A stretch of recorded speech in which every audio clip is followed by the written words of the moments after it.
Hotep, everybody. This is Michael Imhotep, founder of the African History Network and host of the African History Network show. It is Dr. King Day. It is January 20th, 2025. And to bring some purpose to this day, I have our brother back on the African History Network show, Professor Manu and Ampim, to discuss the distortion of the legacy of the revolutionary Dr. Martin Luther King Jr. Hotep, brother, how you doing today?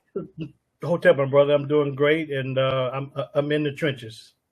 Absolutely, you're in the trenches. All right, all right. And I wanted to have you on today. I know you were on our brother Carl Nelson's show this morning, talking about this topic, the legacy of the revolutionary Dr. King.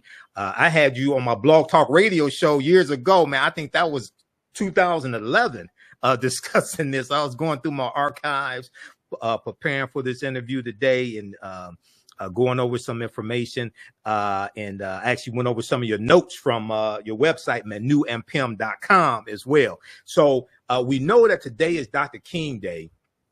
Unfortunately, you got this white supremacist wet dream taking place at the same time today, but we know today is Dr. King Day, and there's celebrations all across the country. But a lot of people, and I've spoken at a number of Dr. King Day celebrations. I don't get asked to speak at a lot of them, because I deal with the revolutionary Dr. King. But you've talked about before about the revolutionary Dr. King and the real Dr. King, and the difference between that and the lovable, huggable image of Dr. King that everybody is fed. And I want to just talk a quick minute about Professor Manu Ampim. He's a historian and primary firsthand researcher specializing in African and African-American history and culture. He has a Bachelor's of Science degree in Business Management and a Master's of Arts in History, African-American Studies. His master's thesis was the revolutionary Martin Luther King Jr. in 1989.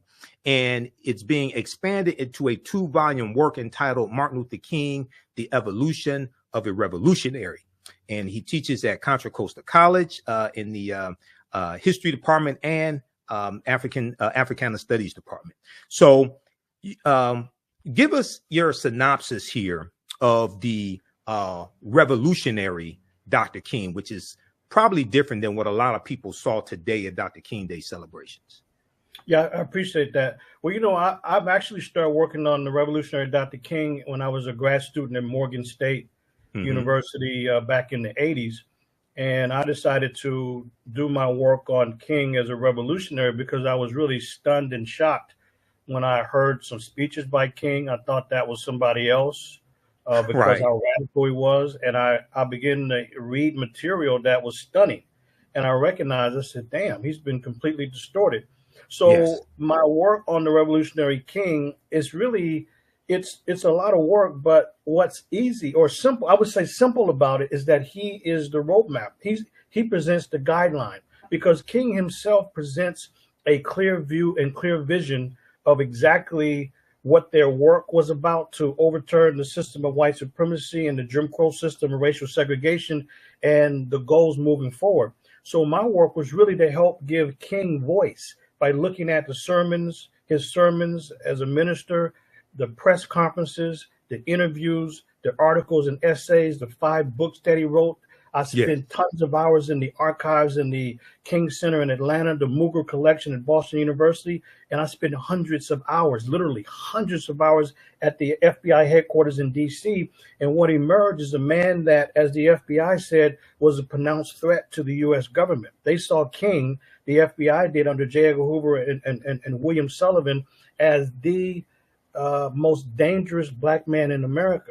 They didn't see anybody else as the most dangerous, but they dubbed King that. So there was a Get King campaign for the last 6 years of his life, where the FBI had more surveillance on King than any person in the history of the Bureau. So King, as a revolutionary, begins to emerge more and more as the struggle became more and more radical. One thing that folks should know, to understand King, is to understand what he presented on a regular basis, that there were 2 periods. There was what he called the first period, or the civil rights period, from 1954 with the Brown versus Board of Education decision to 1965 when the Voting Rights Bill was passed. So at that point, Dr. King and his organization, the Southern Christian Leadership Conference, of which he was the head of, they said, and King's position was that in a sense, Congress signed the civil rights movement out of existence. In other words, those goals had been met, where Black people now can legally go into hotels, motels, restaurants. They can ride a Greyhound bus from one state to another. So those are all illegal. So those laws were on the books with civil rights and voting rights. But as he said, laws declare rights, but they don't deliver the rights. The people themselves have to go out and make the laws a reality. But at least the laws are on the books. So the radical king emerges at the end of 65 with the passing of the Voting Rights Bill in August of that year. Now, King said, now we turn to the second phase, or what he called the human rights phase of the Black struggle for freedom in America. And that's when you have the hot coals that hit his lips in 65 and 66 and 1967 and 1968. But here you have a completely different king that emerges because the goals were different. Plus, after a decade of struggle, people were tired of no real practical physical progress to help Black people improve their lot in life. So here's where King is now. He's not a civil rights leader anymore. He's embracing human rights. He embraced Black power, as well as the fact that King publicly, without hesitation or reservation, called for the support of armed liberation movements, not only in Vietnam, but on the African continent. So most of this material is not known. And I dare young people, as well as other uninformed people, allow the media to freeze King in the concept of I had a dream. So they present him as an abstract dreamer, as opposed to a practical activist. And here's where people get misled, is that they don't understand. And they say, well, we're tired of the I have a dream speech. We got better and more important radical things to do. What are you talking about? In the speech, he condemns police brutality not once, but twice.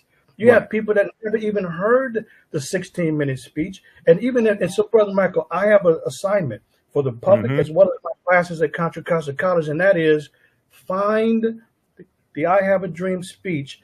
And in the vast majority of cases, you will not find an accurate, full speech, because what King says is he is condemning, as he said, vicious racists in Alabama, and he's condemning the horrors of police brutality. Those are usually edited out by people who have an agenda so that the speech can be sanitized. So there's a far more radical component of King that people don't look at, and it simply means that the media and biographers have been very effective at distorting his political legacy. Exactly. And it's important. We'll talk about the I Have a Dream speech, because originally the speech was titled Normalcy No More, if I remember correctly. Normalcy No More. Then it was titled a canceled check.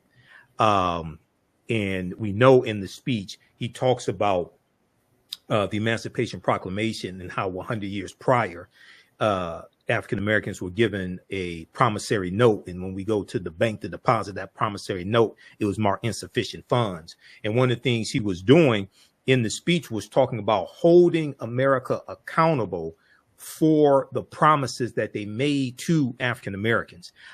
It's only towards the end of the speech, after Mahalia Jackson screams out, "Tell them about the dream, Martin," then he shifts and really improvises and starts talking about a dream. We're referring back to actually a speech he gave in Detroit in June of '63, incorporating the phrase "I have a dream," which he got from Prathia Hall, who was an activist for SNCC, African American woman Prathia Hall, who was an activist for SNCC. That's where he got the phrase "I have a dream" from, and he modified it and made it his own. So let's start at this point right here. Explain the difference between civil rights and human rights. Civil rights and human rights. Yeah, I appreciate the question. Is that civil rights are rights that someone has within a particular society that are bestowed by a government. So rights within a particular society are civil rights. It could be the right to vote, the right to hold office, the right to, own particular property, things like that. But those are civil rights are given by a government. Human rights are higher than that. Human rights are rights that we are born with. So the right to life, the right to be free from torture, the right to be free from slavery, the right to food, the right to water. These are fundamental rights just because we're human. No one gives us human rights. They may try to take them away, but no one gives anybody human rights. They just are. So Right. this is a much larger issue of rights when we're dealing with human rights. And the United Nations issued the Universal Declaration of Human Rights back on December 10th of 1948. So what folks don't understand is that there had been a human rights focus and effort for decades among Black folks and the people in general in the U.S. It's just that civil rights was more prominent. And there's some people that people know about Malcolm's stance on that, but there were many people that never felt that civil rights was adequate enough. Whereas for Dr. King, he believed that you had to work in stages and that you had to have rights on the book so that if somebody's demonstrating for the right to go into a dirty, nasty bathroom or greasy restaurant, at least the police and others can't beat you up legally. It'll be illegal to do it if you have the rights on the book. So for King, these rights were part of the process of at least having the legal rights in order to work on the struggle in stages. So he began to exclusively talk about and work towards human rights after 1965.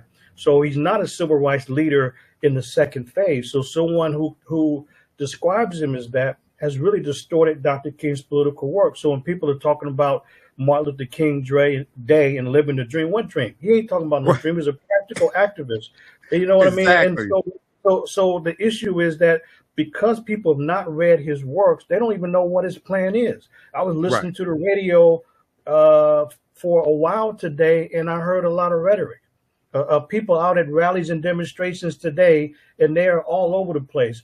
Not a single person said anything about Dr. King's political work and what his agenda was as he was presenting it in 66, in 1968, even though he lays it out. And by the way, Brother Michael, as people are watching and listening to us, I want to challenge the listeners, the viewers, to see if they could come up with an accurate list of the 5 books that Dr. King wrote.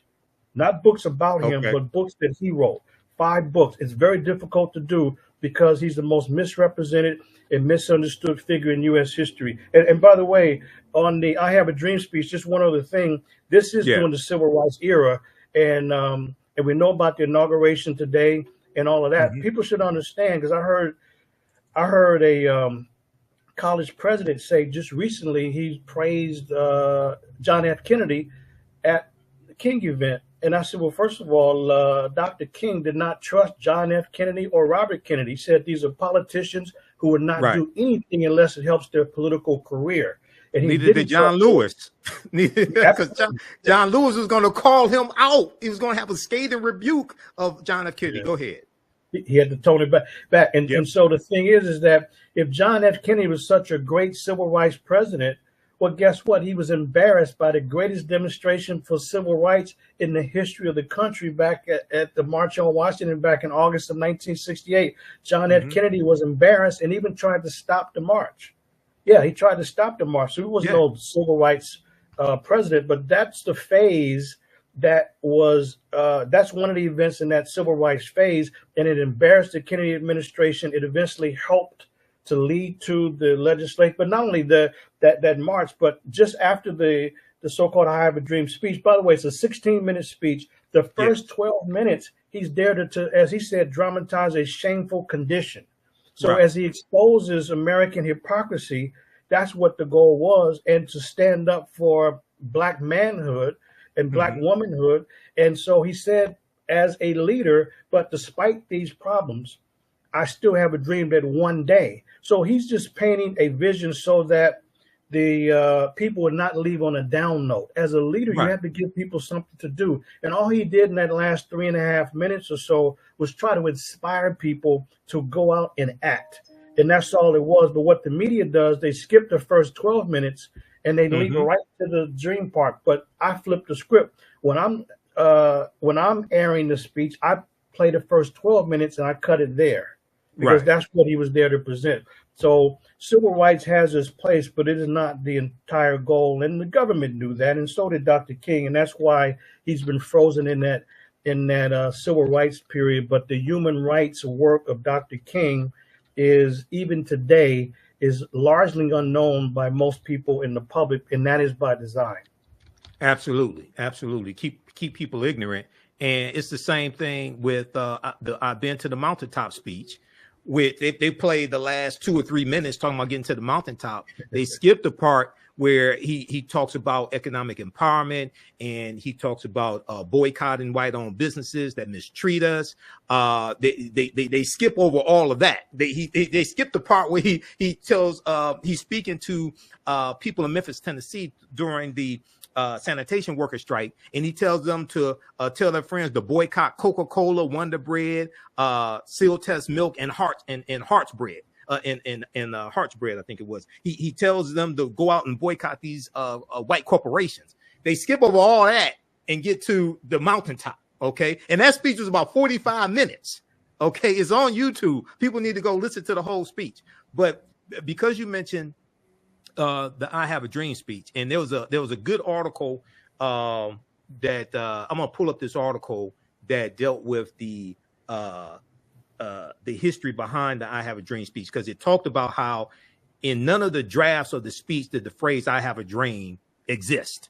Okay, and Dr. King improvised, but he talks about police brutality in here twice, as you mentioned. Okay, now this is from the U.S. National Archives. There are different sources for it. This one right here is from archives.gov, U.S. National Archives, and you can just search for "I Have a Dream" speech, and they have it right here. Okay, and he talks about us being given. He talks about fighting against segregation, voter suppression, all of that here in the speech. Everything a lot of white people, regardless of political affiliation, okay, a lot of white people don't want us to, and some African Americans don't want us to deal with. But go ahead. Any particular things you want us to focus in on this speech? Yeah, well, the thing is that it's important to know, in National Archives, you can never go wrong there. I would recommend for people to get the authentic speech, because otherwise you're not going to. Mm-hmm. I was at a King event recently, and the organizers, they had about 20 people taking parts of the speech to read it. And as I was listening before I came up as the keynote, I recognized some things were missing. So I told them that's a creative approach to have people read parts of the speech, but you left out about 10%, because I said I only heard police brutality once. Yeah. It should be twice. But the best source is AmericanRhetoric.com. And the reason why that's the best source, they have the 100 most popular speeches in U.S. history, and the "I Have a Dream" is arguably the most popular. But why I recommend that is because you can listen at the entire 16-minute audio and the verified transcript.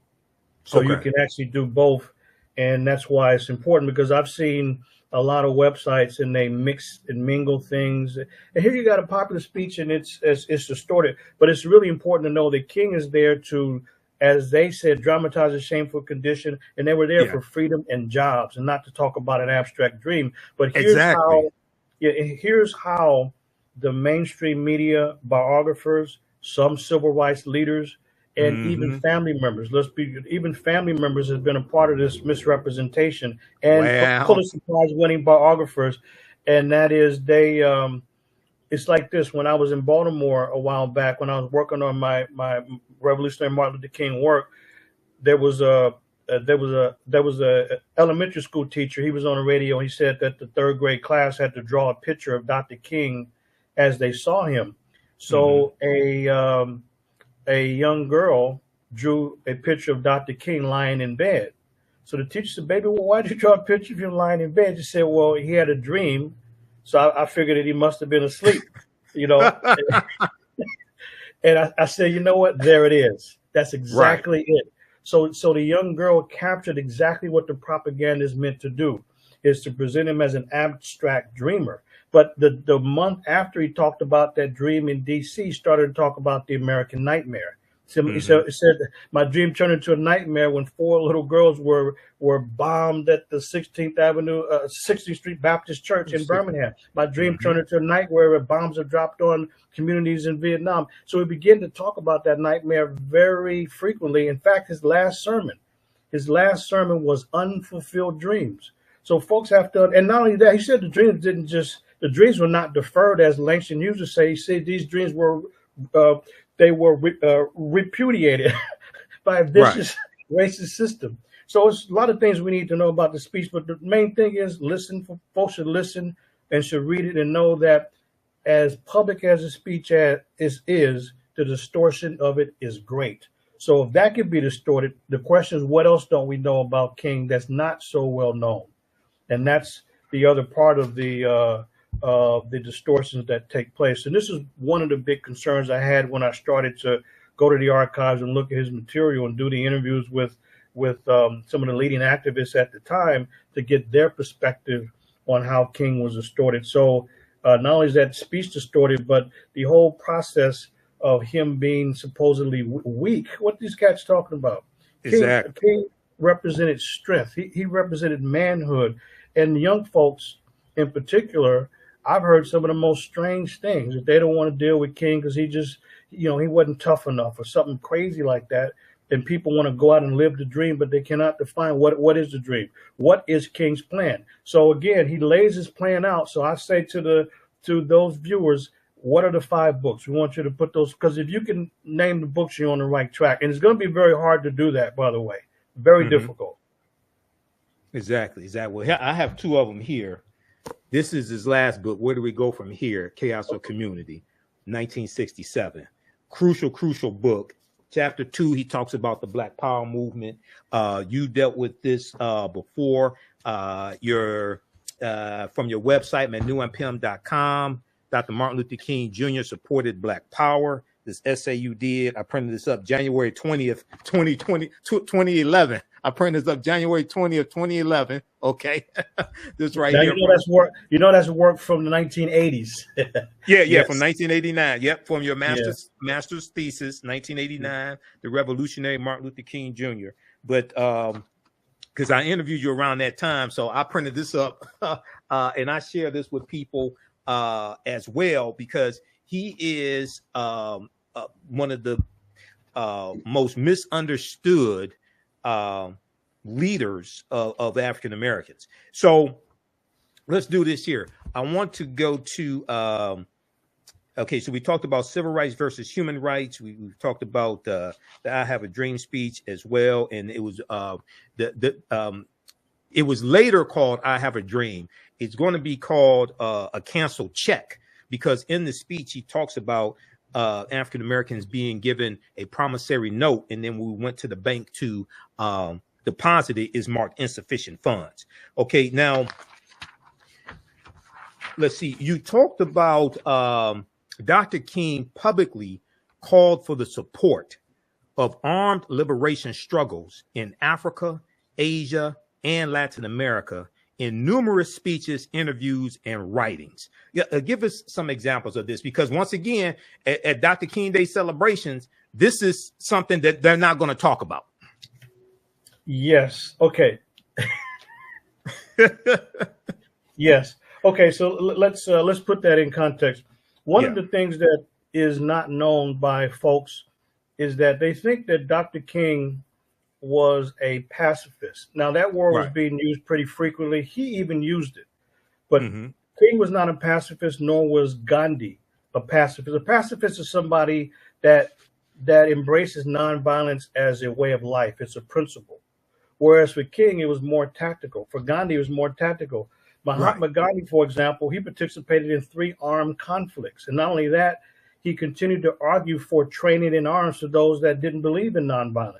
And he even says that towards the end of his life. So Gandhi, under no circumstances, was some pacifist. That was just a strategy against against British colonialism, as India was under that authority. Here's what King said, and then I want to talk about him embracing liberation movements, because people understood. So here's one of the things that King said about the tactical use of nonviolence. he never once said that people should not defend themselves when attacked. He said the issue was whether or not it was tactically wise to use a gun or knife in a demonstration. Right. Right to vote. So this is what he said. I contended that the debate over the question of self-defense was unnecessary, since few people suggested that Negroes should not defend themselves as individuals when attacked. The question was not whether one should use his gun when his home was attacked, but whether it was tactically wise to use a gun while participating in an organized demonstration. Now that comes from the book you mentioned, Where Do We Go From Here? So for King, from the beginning, even in the Montgomery bus boycott in 1955 and 56, he had armed men around his house. And not only that, but King had a gun underneath the sofa right there. So when Bayard Rustin came from New York to teach this Gandhian philosophy of nonviolence, he said, hey, look, before he said, watch out. There's a gun in that seat over there. And not only so, there's no time that King does not have armed people around him when he needed it. So people should understand that he's simply arguing that it doesn't make sense to get into a skirmish with the police over the right to vote, because the media and the propagandists would focus on the skirmish and not the issue at hand. So that's one thing. Now, in terms of him embracing armed liberation struggles, let me help people out with one of the most popular speeches. There are hundreds of cases, but I'm not going to ask anybody to go to the archive. I'm going to ask you just to take a look at what's already there. So one speech that people know about or heard about is Beyond Vietnam. This is April 4th, 1967.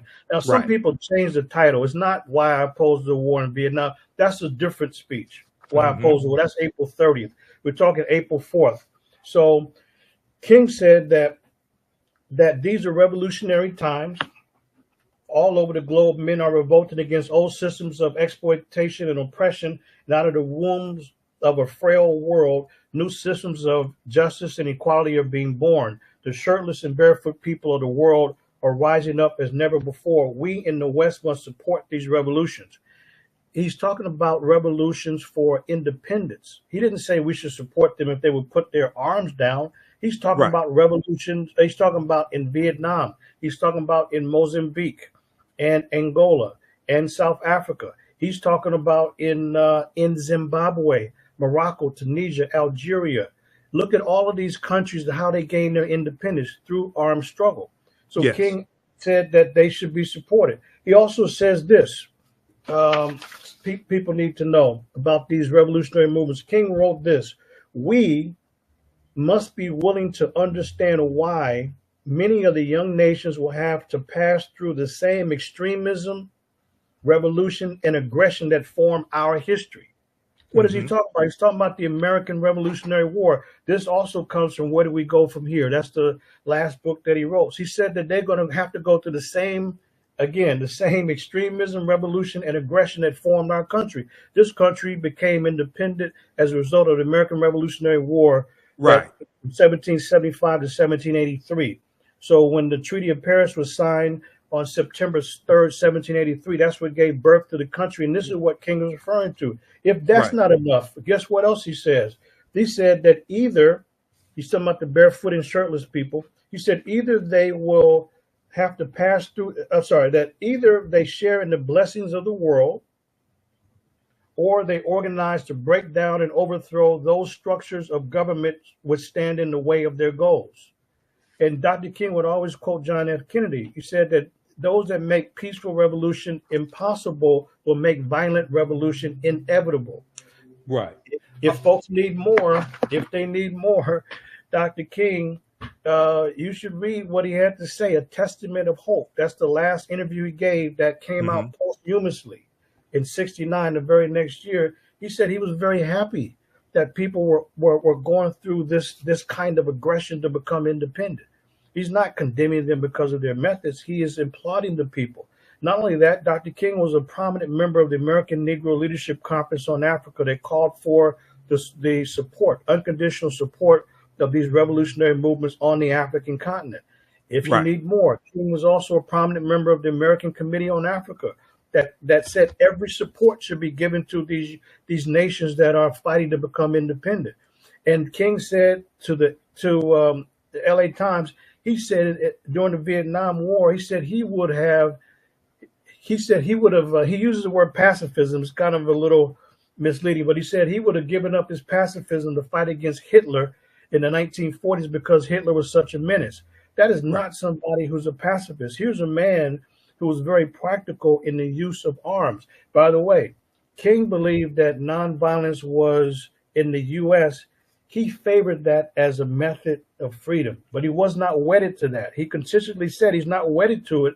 He just believes that we don't have the artillery. He says the white folks have the government, the army, the National Guard, and an extreme right wing that would not, use this word, that would not hesitate to exterminate every black man, woman, and child. So for King, it was an issue of practicality. And he said with the Poor People's Campaign that was scheduled for late April of 1968, Dr. King called this a last desperate attempt for nonviolence, a last desperate attempt for nonviolence. He said, look, they wanted to shut down all business in Washington, D.C. until they passed a Bill of Rights for the disadvantaged. And if they did not, that's it right there. And if they did not pass a Bill of Rights for the disadvantaged, Dr. King told the other revolutionaries on the Black Power movement, you can move forward with whatever method you think would solve the problem in America, but give us 3 months.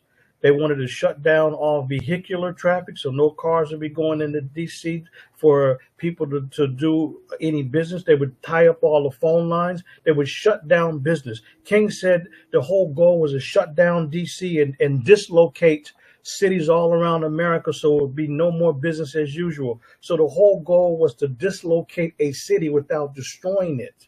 So for him, this is what the focus was.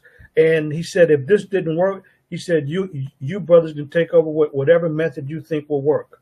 King's not condemning them. He's trying to find out, as he continued to explain, what would solve the race problem in America. He knew that these struggles were winnable abroad because these countries were winning their independence.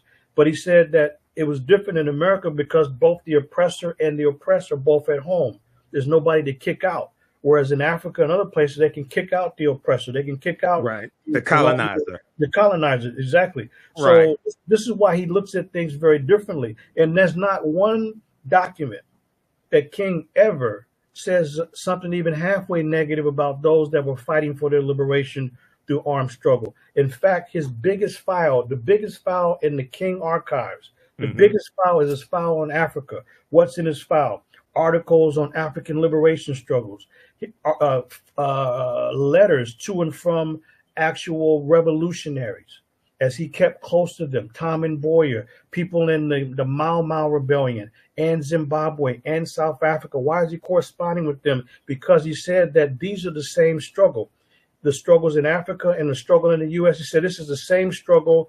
And he said it was based that we were fighting against, quote unquote, white supremacy and the contempt for life.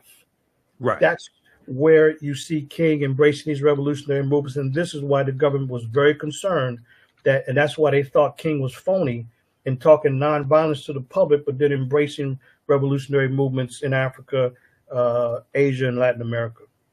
Exactly. So on the screen, and you have so much, man, I'm going through pulling articles, everything. So this slide right here, this is from a presentation that I've done over the past few years dealing with the distortion, the distortion of the legacy of Dr. Martin Luther King Jr., the revolutionary, will not be televised on the television.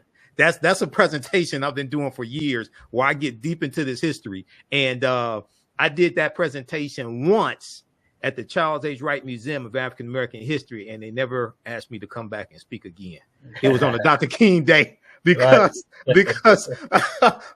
brother, I dealt with the Dr. King I dealt with the revolutionary Dr. King, and I dealt with the Dr. King that used the Deacons for Defense and Justice to protect him. Okay, personal defense, yes, personal defense, and I quoted Dr. King from his own works talking about how he supported armed liberation in Africa and Asia, things of this nature, man. And I challenged them. I said, I don't care. I said, I'll debate anybody you have. I don't care how many master's degrees and PhDs they have. I said, and I pulled up the cover of the book, Deacons for Defense and Justice. I said, you trying to tell me the Deacons for Defense and Justice are not part of the civil rights movement?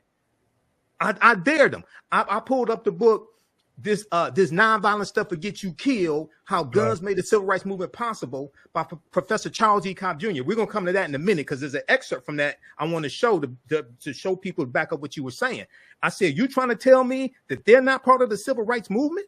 I said, no. I said, we have to stop lying to people about this. And there's a whole industry of this is why I have a problem with these corporate funded breakfasts and dinners and luncheons, things like this. And they bring some civil rights superstar up who lies about what happened. Okay.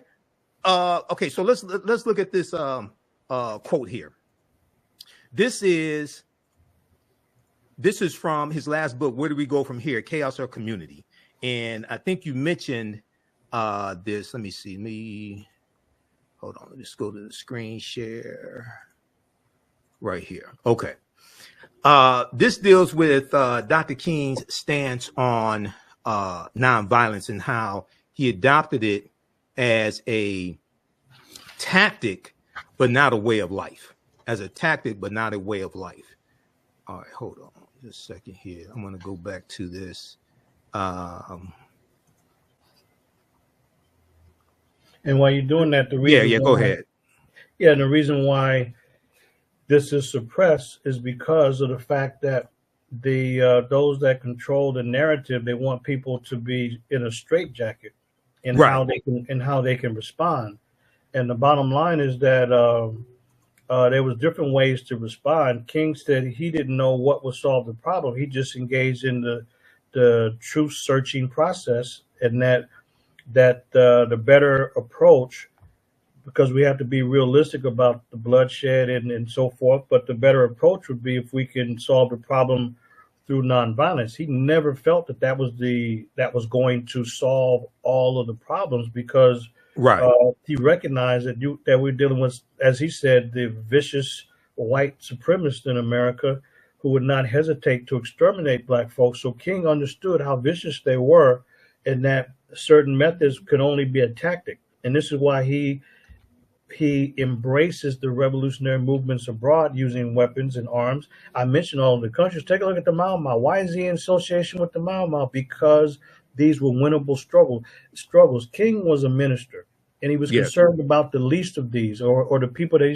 he said were the shirtless and barefoot people of the world. Why wouldn't he be concerned about their welfare? He certainly was. And this is why he's in close contact with and in support of these revolutionaries and the revolutionary movements that they were part of. And the government was tracking all of this. This is why the FBI was very concerned about King. And it's just that the public is not aware of this. But if we go back, we will see that King was hated across America. And he was hated for the reason that he was not going to back down. He couldn't be bought off.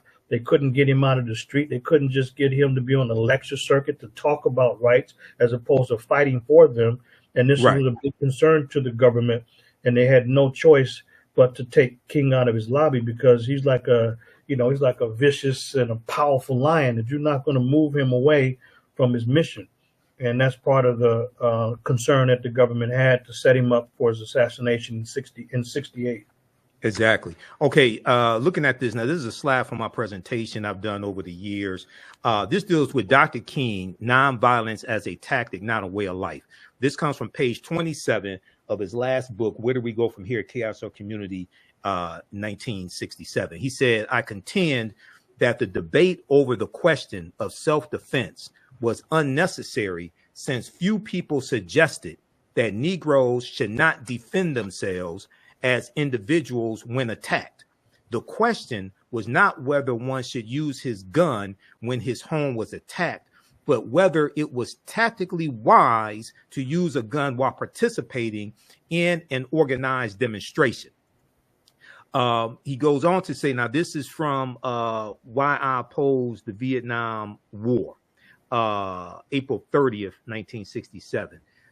King stated a number of times in April 1967 that although he, as a pacifist, if he had been called to military service against Hitler, that, quote, I believe I would have probably temporarily sacrificed my pacifism because Hitler was such an evil force in history, end quote. He added, quote, I would willingly have fought against the Nazi menace of the 1940s, end quote. Okay, and this appeared in the Los Angeles Herald Examiner. And then we got to talk about this. The Deacons for Defense and Justice, founded in 1964. And these brothers were made up of former Korean War veterans, World War II veterans, who legally armed themselves to protect civil rights workers because the civil rights workers couldn't get protection from the local sheriffs and police departments, things of this nature. Okay. Now, you mentioned, I want to talk about this, and I'm going to hand it to, also I have the clip, I have the, this right here. Beyond Vietnam, April 4th, 1967. Dr. King publicly supported the armed liberation struggles in Africa and Asia. Quote, these are revolutionary times all over the globe. Men are revolting against old systems of exploitation and oppression, and out of the wombs of a frail world, new systems of justice and equality are being born. The shirtless and barefoot people of the world are rising up as never before. We in the West must support these revolutions. Okay, so this is the Dr. King that you won't hear about at the corporate funded luncheons and dinners and things like this on Dr. King Day. And also I talk about, I'm going to give you some sources here, people, so you can research more of this. This deals with Dr. King and the American Negro Leadership Conference on Africa, the ANLCA that Professor Manu and Ampim spoke about. In the 1960s, Dr. King and other leaders called for the support of armed liberation struggles in Africa through two organizations, the American Negro Leadership Conference on Africa and the American Committee on Africa.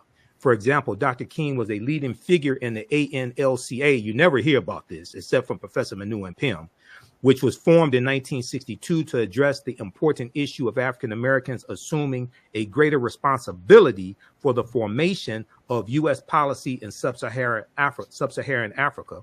And then we have the American Negro Leadership Conference on Africa. Talks about this as well. I got this from, I think this is from Michigan State University, their online archives. They have information there.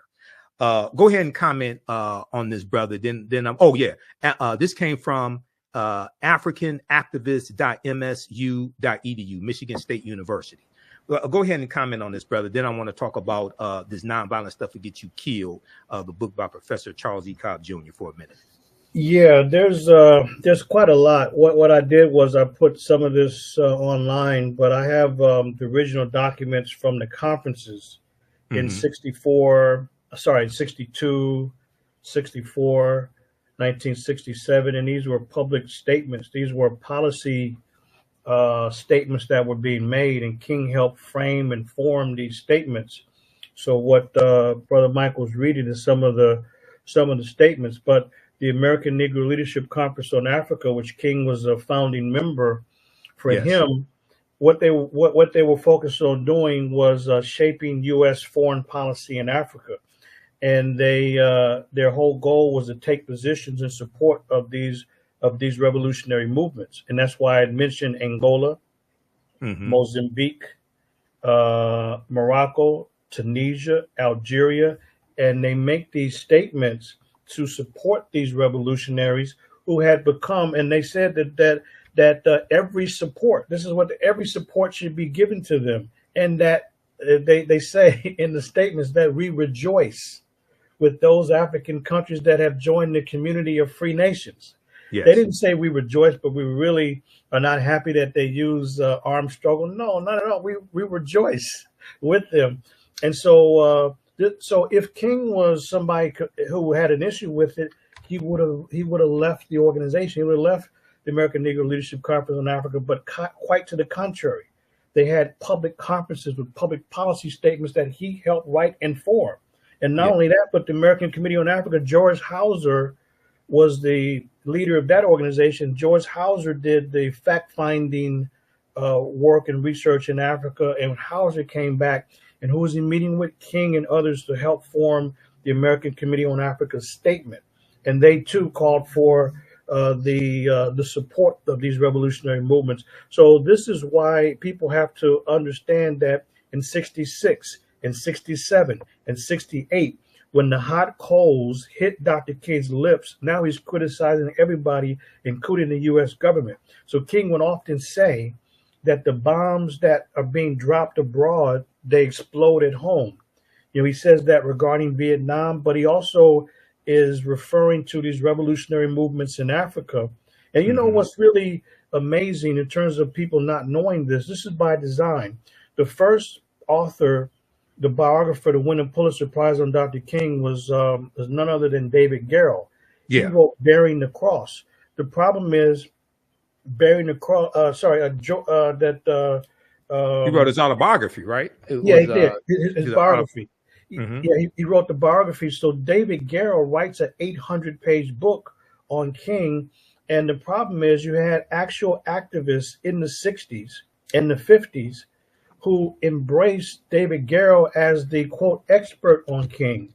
And when I was doing so he had just published his book right before I started my work on the Revolutionary King in 1987. So I used David Garrow's book to look at his sources because I was on my way to the archives. And David Garrow mentioned something that shows his dishonesty. He said something this is what he said. He made a passing statement in Bearing the Cross and said that the biggest file that King had in the archives that he kept was on Africa and the decolonization movement in Africa. He says that, but in an 800-page book, why isn't he covering this? So it's this distortion of King and a distortion of history by omission. So he simply omits one of the most important aspects of Dr. King's life and his work. So I used David Garrow's, not only that statement, because when I go to the archives, I said, damn, he's right. How could he not have a major section or a major chapter on what King was most concerned about? Because it's systematic distortion and misrepresentation of King's work and his concerns. So then when someone looks at Bearing the Cross, they look at David Garrow's taking 2/3 of a page to summarize a speech. So, wow, he's very thorough. But guess what? He uses the ellipsis marks. He uses the 3 dots to skip over the very parts of the speech King is saying to embrace these revolutionary movements. So that when people read it, they say, wow, this guy's very thorough. He's got 2/3 of a page on the speech, and then he's got 5 or 6 sources listed. Yes, but if you go to the source, you say, wow, this man is dishonest.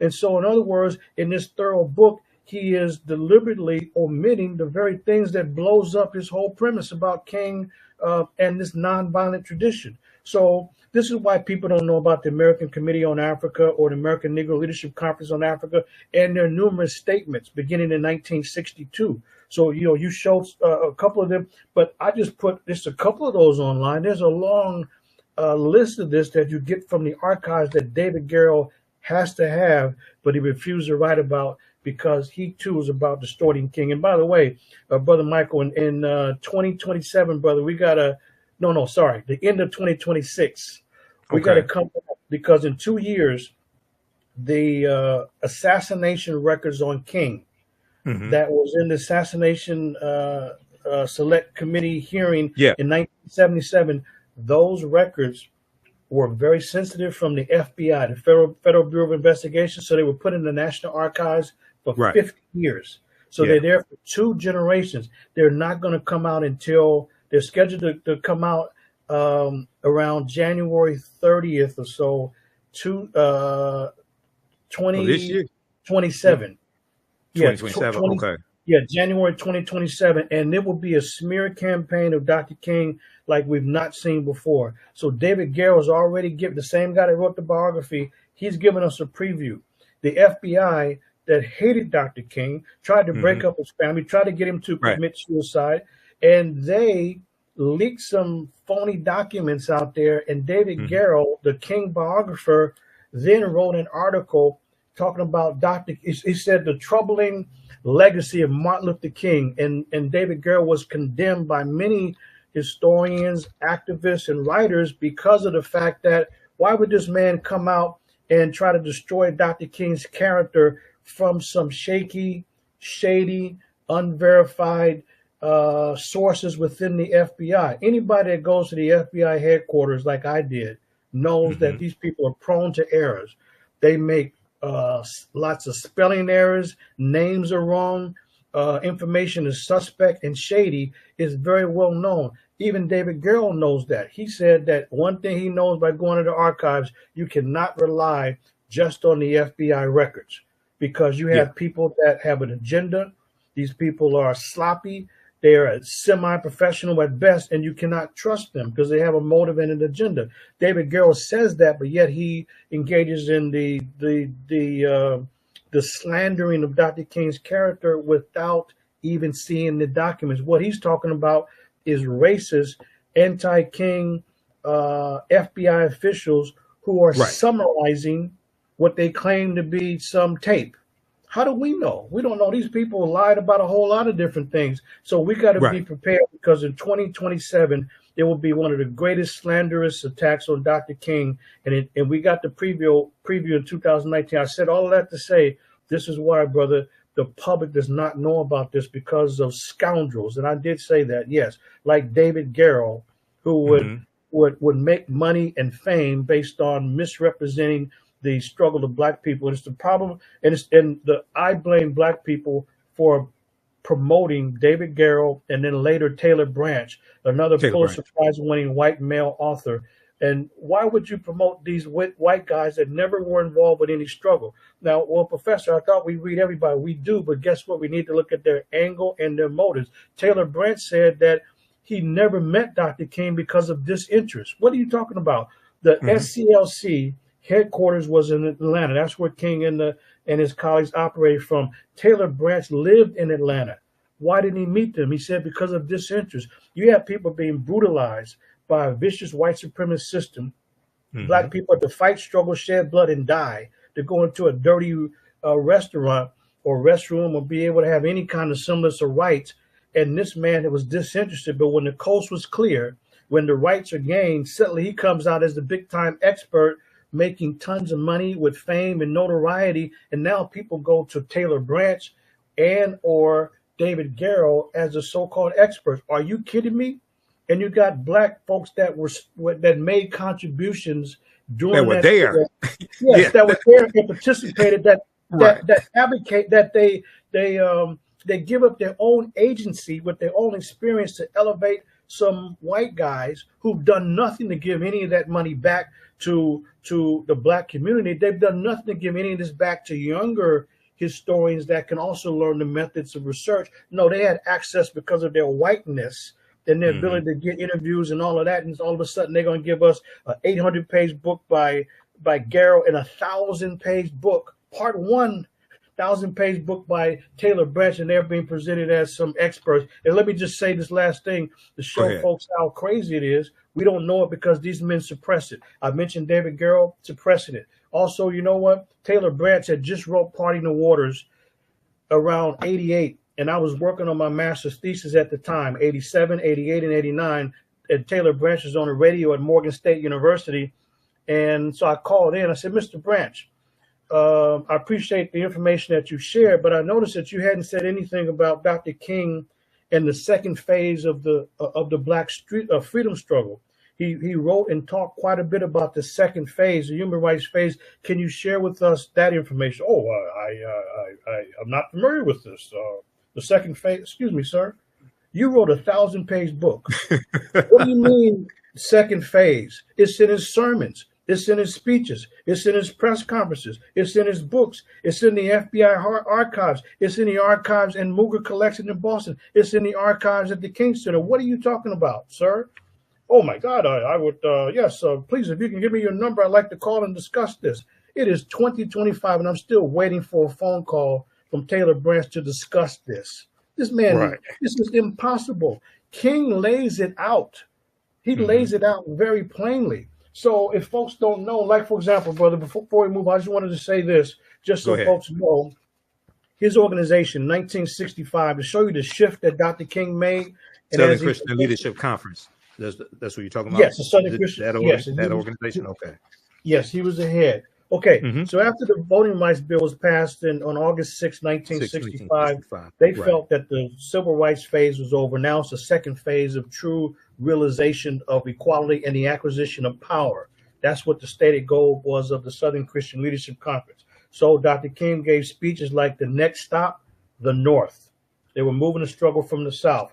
He even addressed his organization in November of that year in Frogmore, South Carolina. They went to the Sea Islands because King was pro-black and where they wanted to have their work. So he gives us an address to his organization about the second phase. And also, you might can find online perhaps the speech he gave, The Crisis in Civil Rights. This was in July 7th of 1967. But not only that, but guess what? The Southern Christian Leadership Conference in 1965, their theme, the conference theme in 65 was human rights, basic issues, the Grand Alliance. Then they doubled down in 1966. The theme was human rights, the continuing struggle. Not only that, Dr. King in his December 10th, 1960. Oh, by the way, we're going to talk about speeches. December 10th, 1965. That speech he gave at International Human Rights Day is one of his most important political speeches, where King said that, and I will quote King, he gave this speech in New York City. He said that we live in an era in which the issue of human rights is the central question confronting all nations. They're not dealing with civil rights anymore. If that's not enough, his press conference in Chicago, January 7th, 1966, he said, we're raising the question of human rights for those that have been denied these rights by the structures of our society. He's focusing exclusively on human rights. One of his most important speeches, another one. There's so many I can go on, but the bottom line is go ahead and talk. I'll be right back. I'll be right back in just a minute. Go ahead and talk. Okay. So one of Dr. King's last speeches was remaining awake through a great revolution. And he gave this speech March 31st, 1968, just before he was assassinated. One of his last major speeches, remaining awake through a great revolution. So what Dr. King said in the speech is he emphasized the revolutionary nature of the times that they were in. Now, remember, this is all after 1965. He's not dealing with civil rights anymore. He's dealing exclusively with human rights. So what King says in the speech is that he explained the revolutionary era that they were in, but he always talked about a triple revolution. So for him, it was a revolution in technology. It was a revolution in weaponry. And then the third aspect of this triple revolution was a revolution in human rights. And this is what King was emphasizing. So technology, weaponry, and human rights. And this is why remaining awake through a great revolution is a very, very important speech for King, because he's highlighting human rights and the revolutionary nature of what was happening. So this is why King is shifting. He's embracing human rights. And so he consistently focused on this second period. And this is a different King that emerged in the first period.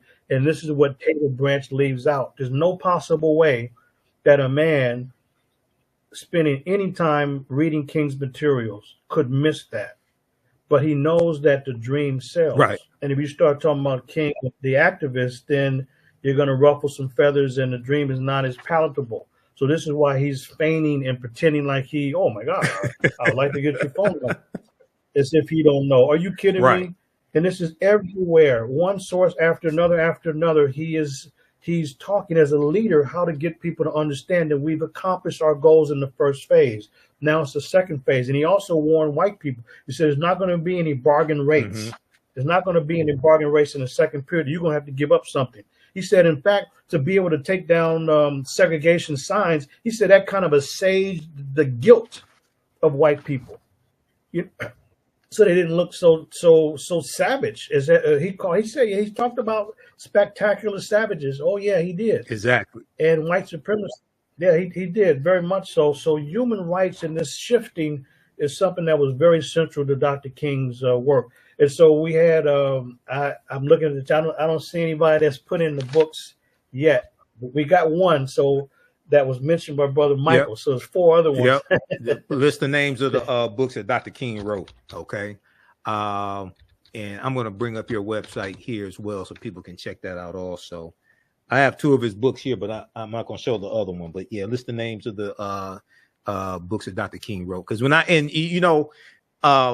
the slides that I showed for my presentation, brother, I showed those at the Charles H. Wright Museum of African American History here in Detroit.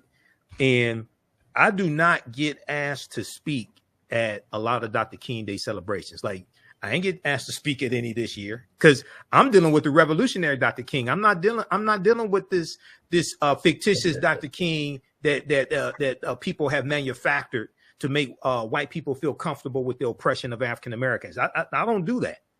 I don't do that at all. I want to, and here's something else that I showed. There's another reason why I don't get invited to speak. Okay, so I mentioned the book, This Nonviolent Stuff Will Get You Killed: How Guns Made the Civil Rights Movement Possible, by Professor Charles E. Cobb Jr. Okay, and I have the book right here as well. Now, it's important for people to understand who Professor Charles E. Cobb Jr. is. Okay, so he was a activist with SNCC, operating in rural Mississippi for 5 years, organizing African Americans to vote, and you register to vote, things of this nature, right? And so he was there, and he taught. I saw an interview on News One Now with Roland Martin that Roland did with him, and he's breaking down how anytime the activists stayed, African American activists especially, stayed at somebody's house, the Black people's house in the South, in Mississippi, there was always a gun in the house. There was a gun over the fireplace or on the nightstand, things like this. And he said the first day they got down there, the first day, because most of these activists were coming from the North, okay, and they're coming down to Mississippi, especially during Freedom Summer, 1964. He said the first day that they got down there, he said the Black people in Mississippi told him and the others, he said, we know you're nonviolent, but we're not. And we're not going to let these white people kill you, because they knew what white people were capable of. Mississippi was the state that had the most number of lynchings from 1882 to about 1968, about 581 lynchings. Mississippi was the state that had the most number of lynchings. But if we look at this here, I want to go to this. This deals with and hopefully, let's see, is it showing on the screen? Let's go to this again. This is an excerpt from This Nonviolent Stuff Will Get You Killed: How Guns Made the Civil Rights Movement Possible. Okay, so get this from your local African American book dealer. If you can't get it from them, then get it from somewhere else. Here's an excerpt from the book. Visiting Martin Luther King Jr. during the Montgomery, Alabama bus boycott. So that's 1955, 1956. Journalist William Worthy almost sat on a loaded pistol. Now, you talked about this earlier in our conversation, Professor Manu and Ampim. Quote, just for self-defense, Dr. King assured him. Just for self-defense, end quote, Dr. King assured him. It was not the only weapon Dr. King kept for such a purpose. One of his advisors remembered the Reverend's Montgomery, Alabama home as an arsenal, quote unquote, an arsenal. Like Dr. King, many ostensibly, that means on the surface, many ostensibly, quote unquote, nonviolent civil rights activists embraced their constitutional right to self-protection. Fannie Lou Hamer was one of them. Yet this crucial dimension of the Afro-American freedom struggle has been long ignored. In This Nonviolent Stuff Will Get You Killed, Professor Charles E. Cobb Jr. recovers this history, describing the vital role that armed self-defense has played in the survival and liberation of Black communities. As one of my teachers, Professor James Small, told me personally, he said, if it had not been for Negroes with guns, there would not have been a civil rights movement, because it was oftentimes African Americans with guns protecting the civil rights activists when they're doing their nonviolent protests and things of this nature. Drawing on his experiences in the civil rights movement and giving voice to its participants, Professor Charles E. Cobb Jr. lays bare the paradoxical relationship between the nonviolent civil rights struggle and the long history and importance of African Americans taking up arms to defend themselves against white supremacist violence. All right, go ahead, Professor. Yeah, I was a member of an organization that some of these activists were, some of the great activists, they were part of the same organization. So I've talked to Brother Mukasa Dada, who was Willie Ricks. So when they introduced the Black Power slogan in the movement in June of 1966, this was already a phrase. So SNCC, the Student Nonviolent Coordinating Committee, they used the phrase Black Power for Black people. So they were already using that phrase, but what Brother Willie Ricks of Mukasa did, he shortened it for Black Power for Black people to just Black Power. So he coordinated with Stokely Carmichael, who was later Kwame Ture, of exactly what time during it was the Meredith March Against Fear in Mississippi. That became the Black Power March, because here's where the movement split. So when James Meredith was walking down the highway, he was shot and some white supremacists. And so the bottom line is, So I'm just showing everybody. You go ahead and keep talking. Yeah. So what happens is that whenever someone was attacked, the rule was always the same, that the SCLC, the NAACP, the CORE, SNCC, all of these organizations would come together and rally behind anybody that needed help. And they had different principles that they used throughout the 50s and early 60s. That is, it would always be that it would be focused on supposedly integration, meaning black and white together. Anybody can participate, and the goals were to so-called integrate to society, and that it would be nonviolent, without weapons. So they agreed to that up until that march. With that march, when the young white activists who had been participating in CORE, the Congress of Racial Equality, and SNCC, when they participated, the black activists said, "No, y'all need to go.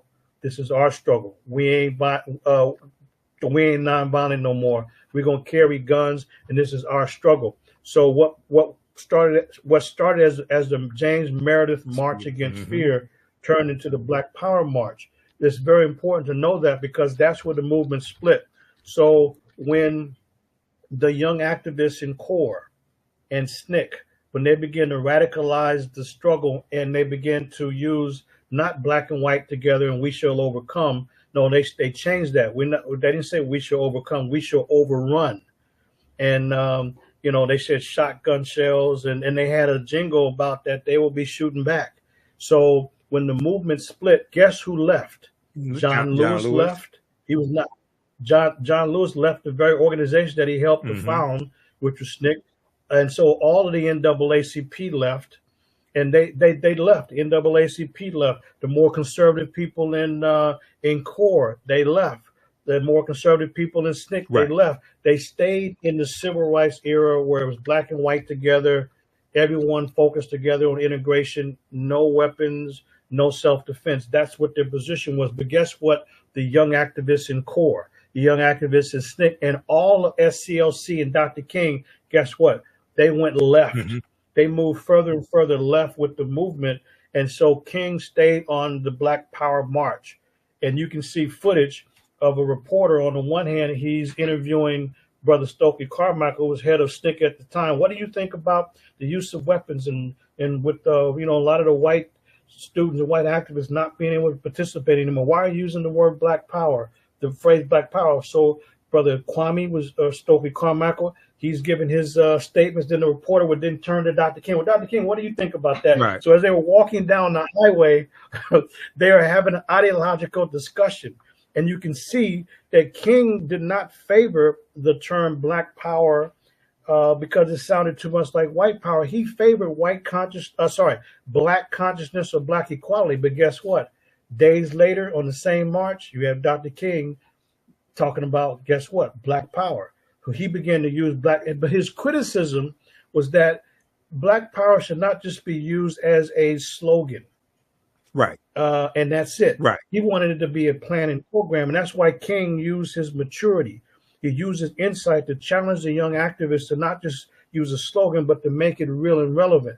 And that's when King stayed with the march. And he began to not only embrace Black Power, but defend the Black Power advocates. But those who stayed on the civil rights side, they condemned the Black Power advocates. They even took out an ad and did a press statement in October of 1966. Rustin and Whitney Young and the rest of the big seven leaders to do what? Condemn Black Power. So when the reporters asked them, well, what does Dr. King think about your statement against the Black Power movement? And they said, well, King is with us. King was not with them at all. So this came out on October 14th, 1966 for these people to condemn Black Power and the Black Power advocates.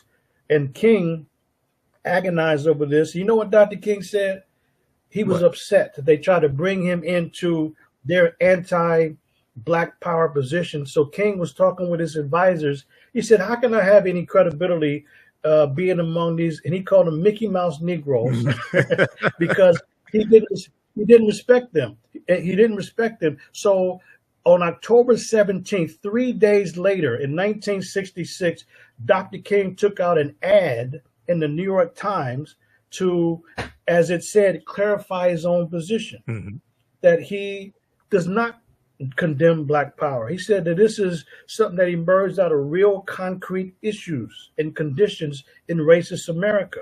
And so King did not agree with these folks, but the movement split in 66. And that's when Dr. King became an enemy, not to just a lot of people in the general public or the media or the FBI and J. Edgar Hoover, but to the Black civil rights leaders who were uncomfortable because Dr. King was not only internationalizing the struggle and embracing now publicly liberation movements out, in different places in the world, but now he's embracing Black Power, and there was no room for those earlier white activists who were only focused on getting laws changed. But now this is a new phase in the struggle. So the Black activists said, no, we're going to do this alone.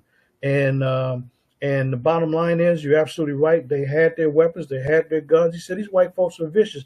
Any place that someone was meeting was suspect to be shot up, whether it was a house, whether it was a church, it didn't matter what it was. So they always had their weapons. So when white folks would come by shooting, they would shoot. No one was really locked into some nonviolent philosophy like that. The stick activists was not having it like that. But the bottom line is that the Deacons for Defense, during this Black Power March in June of 66, there was one of the marchers who passed away during this Meredith March. And so they wanted Dr. King to preach the eulogy, but guess what? He wouldn't. You know why? He had to wait for the Deacons of Defense to help to be the security for him to go into the Mississippi Delta and preach that eulogy, because these folks will shoot you from anywhere, from a rooftop, from a tree branch, or anywhere else. But it was the Deacons for Defense that King waited on to provide the personal security before he would go into that Delta and preach the eulogy. So that's one of the most defining marches, where that Meredith March turned into the Black Power March, and it was the brother Mukasa Dada. Yep. Willie Rick. At the time was Willie Rick. And somebody wrote a book, is that he's coming to start riots. He's coming to start riots because he was like a preacher, right? So he was like, so they gave him the title of Rev because he can rev people up. He's like a minister that can motivate people, drive people, and that's what it was about. So folks should know this larger context about Dr. King as an activist and why the FBI and the government and mayors to different cities were so concerned, because they could not move Dr. King from his lobby. And what folks should also know is that a group of people that were some of the greatest enemies of Dr. King were Black civil rights leaders, because they were uncomfortable that white folks were uncomfortable, because not a big deal. If you stay in your little area and you do what we allow you to do, which is stay in the South and just talk about quote unquote Negro business, they allowed that. But when King began to nationalize the struggle, when he went to Chicago in 1966, it said he was there to implement Black Power and then began to internationalize the struggle. He always saw this going back to the 1950s. He wrote a essay in 1956 called "The Birth of a New Age," and in his "Birth of the New Age" article, he's talking about a revolutionary age that had emerged, and so he saw this as a historical time that he can play an important role, and that's why King is embracing Ghana and embracing different countries in Africa. This is why he embraces Jamaica and other places, and so King made the civil rights Negroes uncomfortable because white folks began to condemn King and said, "Dr. King, don't you think that you're talking about all these international issues? Don't you think that's hurting the budget of your organization?" He said, "Excuse me, sir, you don't know me. Right. I don't worry about what's in the budget of my organization." And he goes on to school people about what a man of faith and a man of character actually focuses on. And this is what caused a permanent split in the movement. Now, there was always tension, but they still worked in unity. As Dr. King would say, you can have unity without uniformity. But in 66, there was no more unity because the civil rights folks did not agree. They wanted nothing to do with what they considered to be violence. No, it's not violence, it's self-defense. Then King then said to hell with it. And this is why King weighed it very carefully as he began to increasingly condemn and criticize his own government. And this is why King, the man and activist, is not that well known, because he became an uncomfortable figure when he began to condemn the American government, when he began to condemn the structure that kept people in poverty. And he questioned everything about the country. And this is why he's talking about a human rights revolution taking place. And he always talked about the triple evils of militarism, materialism, and racism. He talks about these triple evils on a regular basis. People began to hate Dr. King. Yeah, I know they're giving him a holiday now, but he was the most hated man in America. And the FBI was concerned about making sure that this man did not continue in his lobby. And if someone doesn't know that, then that's by design.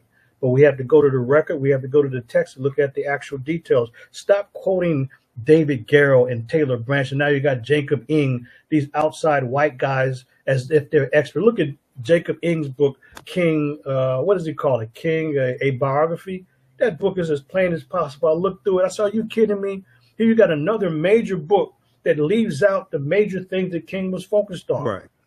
It's amazing. So just by omission, it's a distortion. Absolutely. Absolutely. I want to go to this here. Now, this comes from the SNCC Digital Library. Okay. And this is about the, hold on, let me show this again. This is about the March Against Fear. Let me flip back over to this. This is about the March Against Fear, June 1966, and James Meredith. Okay, because James Meredith gets shot on the march, and then it's going to be civil rights activists that come into Mississippi to finish the march. It started out as a one-person march. Okay. Right. So this right here, I'm just going to highlight this. On Sunday, June 5th, 1966, James Meredith had just stepped off U.S. Highway 51 to begin a 220-mile trek through Mississippi. His purpose, he told the handful of reporters there, was to challenge the all-pervasive overriding fear still dominant among Black Mississippians when they attempted to register to vote. He, more than many, knew about fear and danger. In 1962, James Meredith had become the first African-American to enroll in the University of Mississippi. We know Medgar Evers tried to do it some years earlier and was blocked, but Medgar Evers helped James Meredith enroll at the University of Mississippi. Mob violence and murder greeted his enrollment. Okay, so people read the rest of this here dealing with James Meredith and the March Against Fear. And you're going to have the activists, Kwame Ture, Stokely Carmichael, and others. And I think we lost Professor Manu and Ampim. He should be back in a minute. They're going to get arrested.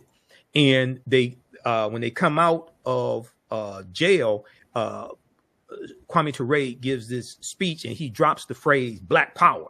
And he talks about, we want Black power. We want Black power. And I encourage people. I was watching Eyes on the Prize today. I have the box. I have the on DVD the box set of the initial Eyes on the Prize that deals with like 1954 through 1965. But there was a second Eyes on the Prize series that came out years later that dealt with about 1965. Then it dealt with the assassination of Dr. King, election of Richard Nixon, and it goes through the 1980s. And they interview, this one interviews Kwame Ture, Stokely Carmichael. It interviews Huey P. Newton and Bobby Seale, two co-founders of the Black Panther Party for Self-Defense. And this one, that second series, got into the armed self-defense. It talked about that because the first series didn't deal with that at all. And the first series only had Malcolm X in there for about 90 seconds, whereas the second series dealt more with that information, armed self-defense, Malcolm X, all of that. Go ahead and comment on that, brother, and then I'm going to take people to your webpage because we're going to wrap up here in a few minutes. Can you hear me? Okay. Yeah. Okay. Yeah. Yeah. I wanted. Yes, sir. Okay. I just want to show folks just a couple of things they may not be familiar with. Go ahead. So here's one book here. He's coming to start riots. Okay. And you see, brother, see brother Stokely Kwame Ture, right. And then you see Dr. King, and that is none other than Mukasa Dada as well. Right. So this is the one who rallied people together, and they couldn't stop him. Yeah. So that's him. So I would say, pick this book up to help you understand what happened, folks. And by the way, even though Kwame Ture, who was the chair of SNCC, is more popular, it was actually Mukasa Dada who was using Black Power, but it was more effective. So he and Kwame Ture decided at the right day when Kwame would drop the phrase Black Power. So he would say, what do you want? The people say, Black Power. What do you want? Black Power. So they introduced that in mid-June 1966. Here's another one.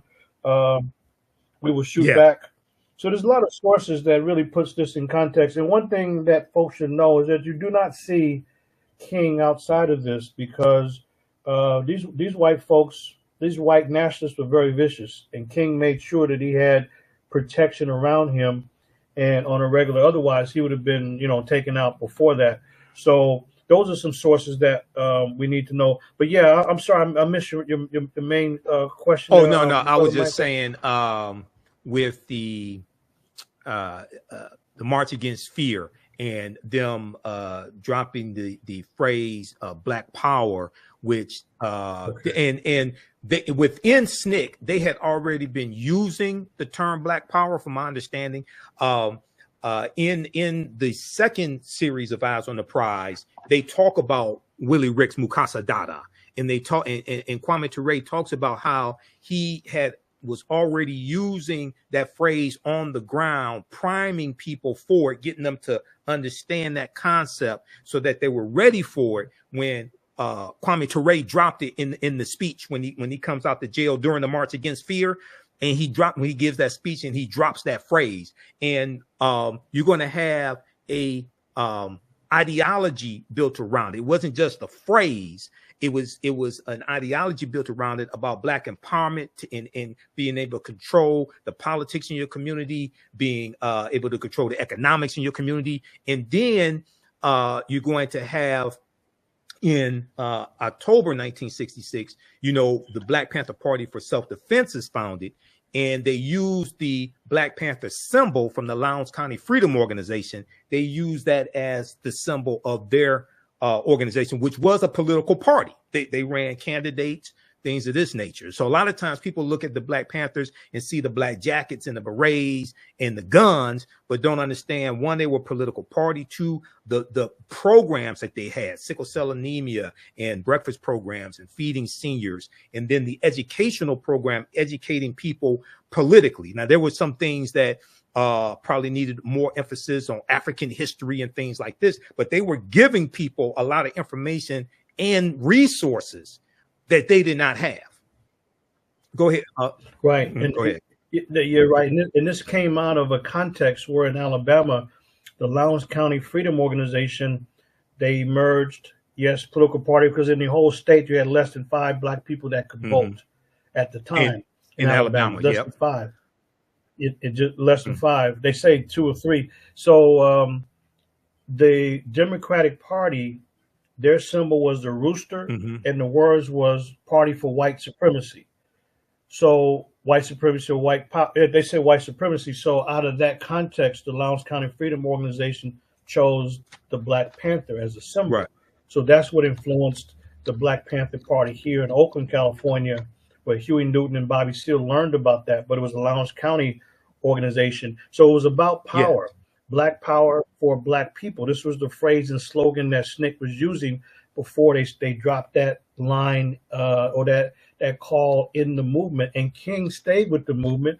And you see footage of Dr. King began to say, if we had power, they wouldn't be doing this to them. If we had economic and political power. So we started off being kind of timid to use Black power because he didn't want it to seem like Black supremacy, in the sense that it was just the opposite of vicious white supremacy that was associated with violence and lynching. This is why King was a little bit hesitant. He said it has to be a program and not a slogan. He said Irish and Italians organize the power. They don't use slogans. So, but King started to use Black power. One of his most important essays, Dr. King's, is Black Power Defined. But let me just share with folks how this begins to emerge. So when people say living the dream, what dream are you talking about? It's a program. Right. It's a platform that King. So in many ways. So for example, Dr. King said Black power is a call for the pooling of Black financial resources and to achieve economic security.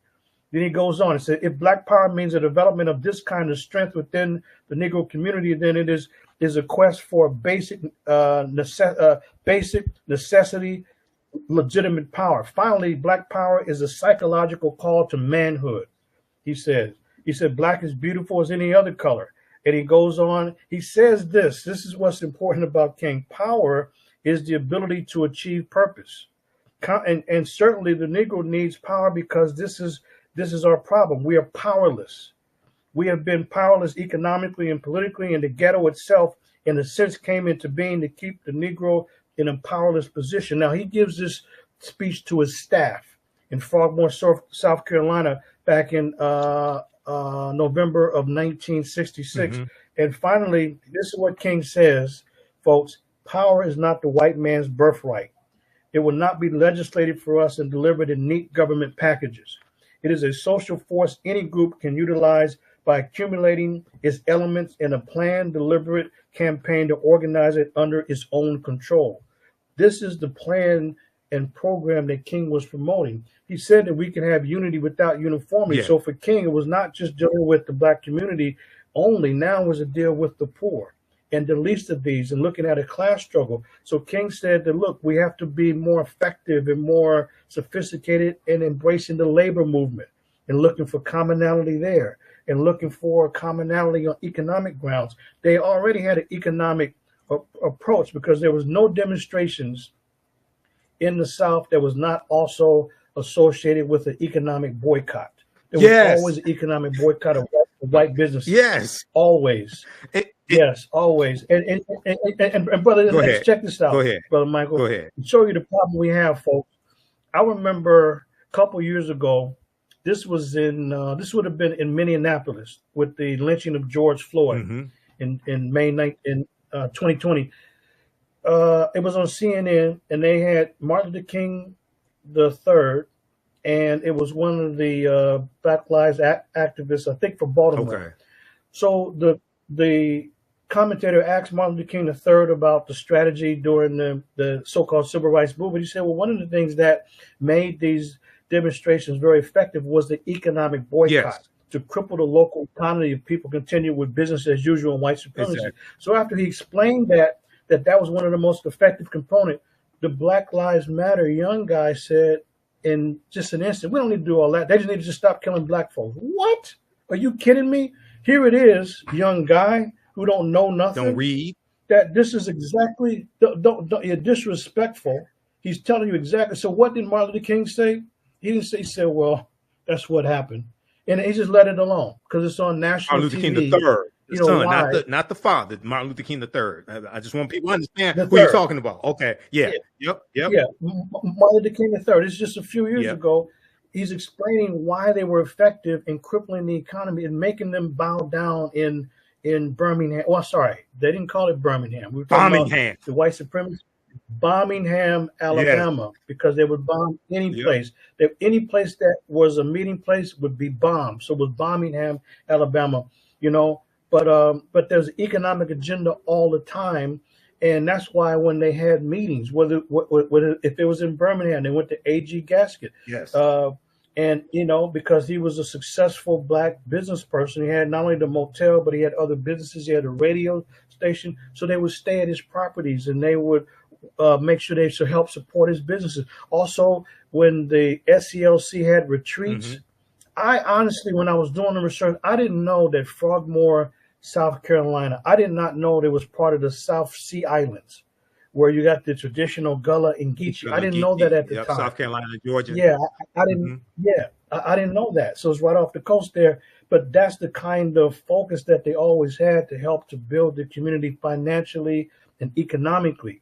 And this was always a part of their focus. So this is part of the agenda that King is laying out in Where Do We Go From Here that gets missed because he's laying out. The title of the book says it, Where Do We Go From Here? He's laying out. And by the way, his last birthday, he guess what? He had breakfast at 8. And guess what Dr. King is doing? He's meeting he met with Cesar Chavez and the farm workers. He met with Jesse Jackson and others to figure out what was their plans. That's what he did on his birthday, his last birthday in January of '68. So we can do the same. Yep. Is always focused on organization. So there's much to do and much to learn about Dr. King, but we have to go to the record. And unless I missed it, I didn't see anybody putting any other books in the chat. Yep. No. Let me do this. I'm gonna go to your website. I'm gonna do some shameless plugging for the African History Network. Go to your website. I'm gonna go to your website also, show that, and then I want you to talk about Dr. King's assassination was orchestrated by the FBI and J. Edgar Hoover, because we mentioned it earlier, but this is one of the bullet points that you wanted to talk about as well. So I want to make sure we get to that. And also, I pulled something up while you were breaking all this history down. Is it now, those that watch me on the African History Network show, those that see me every Friday on Roland Martin Unfiltered, you've heard me say a number of times, and those that take my online history classes, you've heard me say a number of times, your understanding of politics is directly related to your understanding of history. Your understanding of politics is directly related to your understanding of history. Okay, so a lot of people ask, well, you know, why did they need a Civil Rights Act of 1964? They had the Civil Rights Act of 1866. Why do they need a Voting Rights Act of 1965? Okay, we can look back at the Mississippi State Convention of 1890. Okay, that rewrote the Mississippi State Constitution and imposed poll taxes, literacy tests. And also it disenfranchised, it imposed a felony disenfranchisement law where if you were convicted of a felony, you lost your right to vote for life. Okay. And they were specifically targeting African-American men with this law, because African-American women basically, you know, couldn't vote at this time because this was before the 19th Amendment of 1920. A poll tax, for those that don't know, meant it was a tax. It was something that you had to pay to be able to register to vote. It may have been $2 or something like that. But if you were a sharecropper, okay, that's a lot of money. Okay. So what happened was, this was called the Mississippi Plan. Now this comes from the Zen Education Project. There's some different sources on this. And there's an article from the Washington Post that I show on this that talks about we came here to exclude the Negro, because that's what Solomon Saladin Calhoun said, who was the white county judge who presided over the Mississippi State Convention. He talked about why they were there. He said, we came here to exclude the Negro. But what happened was, what Mississippi did was called the Mississippi Plan. And that was copied by other Southern states, these former Confederate states that rewrote their state constitutions to impose poll taxes, literacy tests, in some cases, property ownership requirements to be able to vote, grandfather clause in the case of Louisiana, 1898, but South Carolina, 1895. So this can be seen in the state constitutions with the similar voting suppression statutes adopted by South Carolina, 1895. That's where the Civil War began in 1861. Okay, April 12, 1861, South Carolina. Louisiana, 1898. North Carolina, 1900. Alabama, you talked about Alabama, 1901. So the segregation that our ancestors were dealing with in Alabama, that was written into the state constitution. Virginia, 1901, Georgia, 1908, Oklahoma, 1910. Now, in Florida, in 1868, when Florida rewrites their state constitution after the Civil War ends, after the ratification of the 13th Amendment, December 6, 1865, when Georgia becomes the 27th state to ratify the 13th Amendment, and this is what legally ends chattel slavery. In Florida, they rewrite their state constitution to impose a felony disenfranchisement law. So if you commit a felony, you lose your right to vote for life. They said that they were doing this to prevent what they call a Negro legislature, because African Americans made up 48% of the state population in Florida in 1868 as a result of slavery. So they're trying to lock African Americans out of political power. This was 2 years before the 15th Amendment to the U.S. Constitution was ratified in 1870, which protected the right to vote for African American men. Okay, so you've got to understand this background history of why these movements happened, why these laws had to be put in place. The Civil Rights Act of 64, Voting Rights Act, Fair Housing Act of 1968, things of this nature. Okay, now and then let's see here. Okay, we've got that, and then I want to show people this here. Oh, for those that think all this history is in the past, okay? For those that think this was ancient history a long time ago, Professor Manu and Ampim and I, we both teach ancient history. This ain't ancient history. I'm trying to tell you, okay? And to prove to you this is not ancient history, how many of you all have seen the TV show The Jeffersons? Okay, George and Wheezy moving on up. Well, Mother Jefferson was portrayed by veteran actress Zara Cully. Zara Cully. Zara Cully dies in 1978, and they wrote that into the script. Zara Cully was born in 1892. Zara Cully was born 3 years before Frederick Douglass died. She was born before Booker T. Washington died in 1915, who was a former slave. She was born before Harriet Tubman died in 1913, who was a former slave. She was born 27 years after the Civil War ended and after chattel slavery ended. So most likely, she probably grew up knowing former slaves. This is not ancient history. But I want to show this right here. This deals with tying all this history to politics. Okay. The felony disenfranchisement law that was written into the Mississippi State Constitution of 1890. Does anybody know when that law was overturned? That law was overturned in 2023. Okay, not 2023 BC. I'm talking about 2023. I'm talking about 2 years ago. Look at this article here from WashingtonPost.com. Okay, Jim Crow era lifetime ban on felons voting is unconstitutional, court says. August 5th, 2023. And this is written by Shara Avi-Yona for the Washington Post. Mississippi's lifetime ban on certain felons voting constitutes cruel and unusual punishment and violates the 8th Amendment, a federal appeals court ruled Friday, this is in August 2023, potentially paving the way for tens of thousands to regain their voting rights.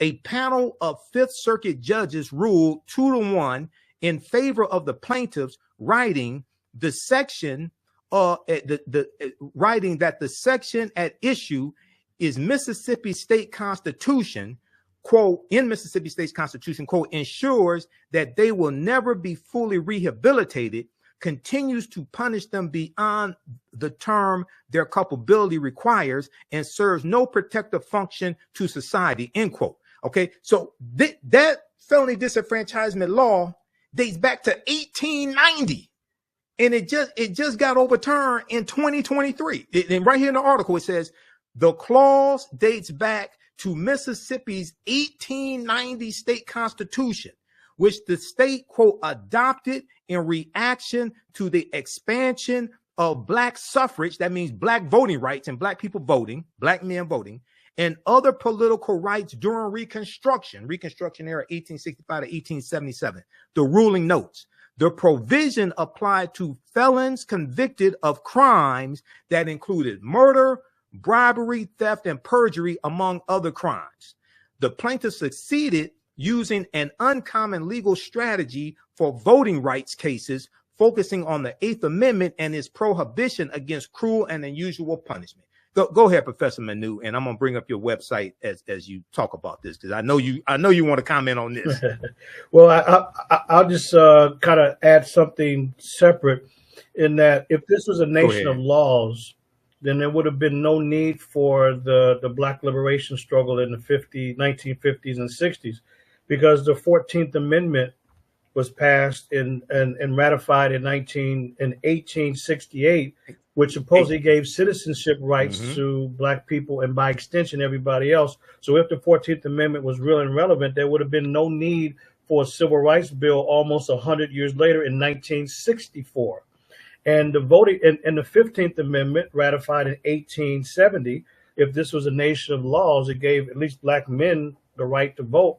But state by state, county by county, they took those rights away by the grandfather clause, that if your grandfather couldn't vote, didn't vote, you can't vote, a poll tax, or a literacy clause. You had to read parts of the Constitution and interpret it. I teach U.S. history, and the vast majority of people, not just regular students, but people in general, can't interpret the Constitution. But white folks didn't have to do that. But if the 15th Amendment was real and relevant, there would have been no need for a voting rights bill almost 100 years later. So it shows that it's never been a nation of laws at all. People do what they want, when they want, the way they want to do it. So the movement was to make America real and relevant to at least its claims of laws that had been passed a century earlier. And so this is part of the contradiction, you know, but clearly the goal is to keep people suppressed. That's why the 13th Amendment, when somebody told me a while back that slavery is not over, I thought they were talking crazy. But when you really read the 13th Amendment, slavery is illegal unless someone is convicted of a crime. Then slavery is not illegal. It's quite legal. That's why you have people in prison today working for pennies, literally, and they have no choice. They must go out and work. And these corporations are hiring them and exploiting these people for literally pennies a day. Pennies a day. Right. And I would encourage people to watch the 2-hour interview I did with Dr. Daryl Scott, who used to teach history. He's a history professor and historian. He used to teach at Howard. Now he's at Morgan State University. And we did an in-depth show going into the history of the 13th Amendment prior to that, because the 13th Amendment is based upon what's known as the Northwest Ordinance of 1787. That's where the language in the 13th Amendment comes from. And the Northwest Ordinance of 1787 is basically what largely abolishes slavery in northern territories, like Michigan, like where I live. That's one of the reasons why Michigan does not have a huge slavery population. Climate and economy had a lot to do with it also. That's part of it, but also the Northwest Ordinance of 1787 as well. So I encourage people to watch that. Now, I'm going to go to your website here, because I want people to support you, and then I'm going to bring up our website for the African History Network, because we need people support as well. So your website is manuampim.com. Yes, so that's under construction, but yes, it's manuampim.com, and you'll see some new materials on that. And so then the other one, so it's the other one, if you can show advancingtheresearch.org, but manuampim.com. So Oh, this, yeah. you know, it Mhm. summarizes my primary or firsthand research throughout the U.S. and in dozens of countries around the world in African studies. So Okay. this chronicles my work, my research. King and my work on King is one aspect of the work, but also advancing the research, we have a lot of material there. Yeah, I'm Yes. pulling it up. Okay. Yeah, okay, I'm pulling it up now. Advancingtheresearch.com. But Now .org. I know you have some .org. essays. .org. Okay. I know you have essays at your website. Now, are the essays on the new website or the old one? Or both? Both. It's both. Okay, both. Okay, so I'm going to bring this up here. Yeah, advancingtheresearch.org as well. Because I know you had your essay of a different perspective on the nonviolent tradition, and that was dealing with talked about Dr. King. I printed that up January 19th, 2011 from your website. Yeah. And then because I have thousands of articles printed up here in the office. People just don't know. Okay, so let's see. We've got this here, and then also printed up the one on the Black Power movement. Okay, so advancing the research, and then we've got our mission. So go ahead, go ahead. Yes, and if you go back up to the top, there's a drop. Yeah, you can go to event news, for example. You know, it's different different articles, different things there. Interviews under news, and then some of my work. This is when I was in South Sudan, so I do a lot of field work. When I'm not here, I'm out in the field quite often. And then also this summer, I'm going to be taking people. I'm going to be taking people to Ethiopia and also to Kemet. And after that, I'll continue my field research on ancient Kush. So that's the educational tours at the top there as well. Right. Yeah. Education so folks tours, can go to the website, you know, advancingtheresearch.org and manuampim.com. But also I'm on social media. So you can find me. I have a YouTube channel, professormanuampim.com, and also on Facebook. And I post things in different areas. So, but if somebody wants to reach me, and if you want to be on the email list, you can simply go to advancingtheresearch.org and get on the email list, or you can email me directly at manuampim@gmail.com, and we'll be glad to get you on the email list to keep you abreast of what's happening. There's always news in Africana studies. So yeah, social media, you can find me Facebook and YouTube. Contact us. Okay, absolutely. And then also, everybody, you can support the African History Network. Visit our website, africanhistorynetwork.com, africanhistorynetwork.com. It connects you to our social media. You can register for the online history classes that I teach on Saturdays. We're going to have a new one starting up also in February. And you can, and I'm trying to find this link here. Also, you can support us through PayPal and Cash App, $ the AHN show through Cash App, and through PayPal, paypal.me/the AHN show. This helps us keep doing the research, stay on the air, finance the research, pay for all these services that I use. So right here. Our social media is right here, and you can register for the online history classes I teach. We have you can download my lesson plan as well right here for all the class sessions. Download that, and then PayPal and Cash App, $ the AHN show through PayPal. Click right here for the link. There's some fake African History Network Cash App accounts out there. I'm still trying to get shut down. They've been stealing money from us. Ours is $ the AHN show, SHOW.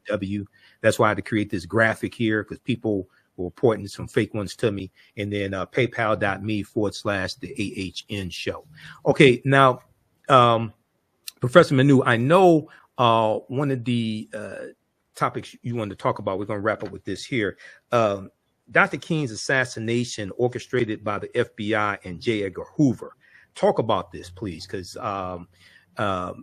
we know the U.S. government was involved somehow, but you have probably more information than the average person does. Yeah, it's a long story. So I would just say concisely that the FBI had a under the counterintelligence program, they had a Get King campaign.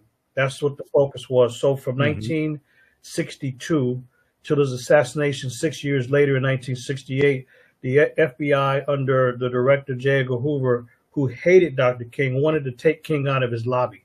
They wanted to take him out of his work. So everywhere they had microphones in the SCLC office in Atlanta. Other places they had microphones. The lines at the office were wiretapped. His home lines were wiretapped so they can listen in. The FBI had live agents like a black student, James Harrison. So they needed live. He was dealing with accounting when he was there.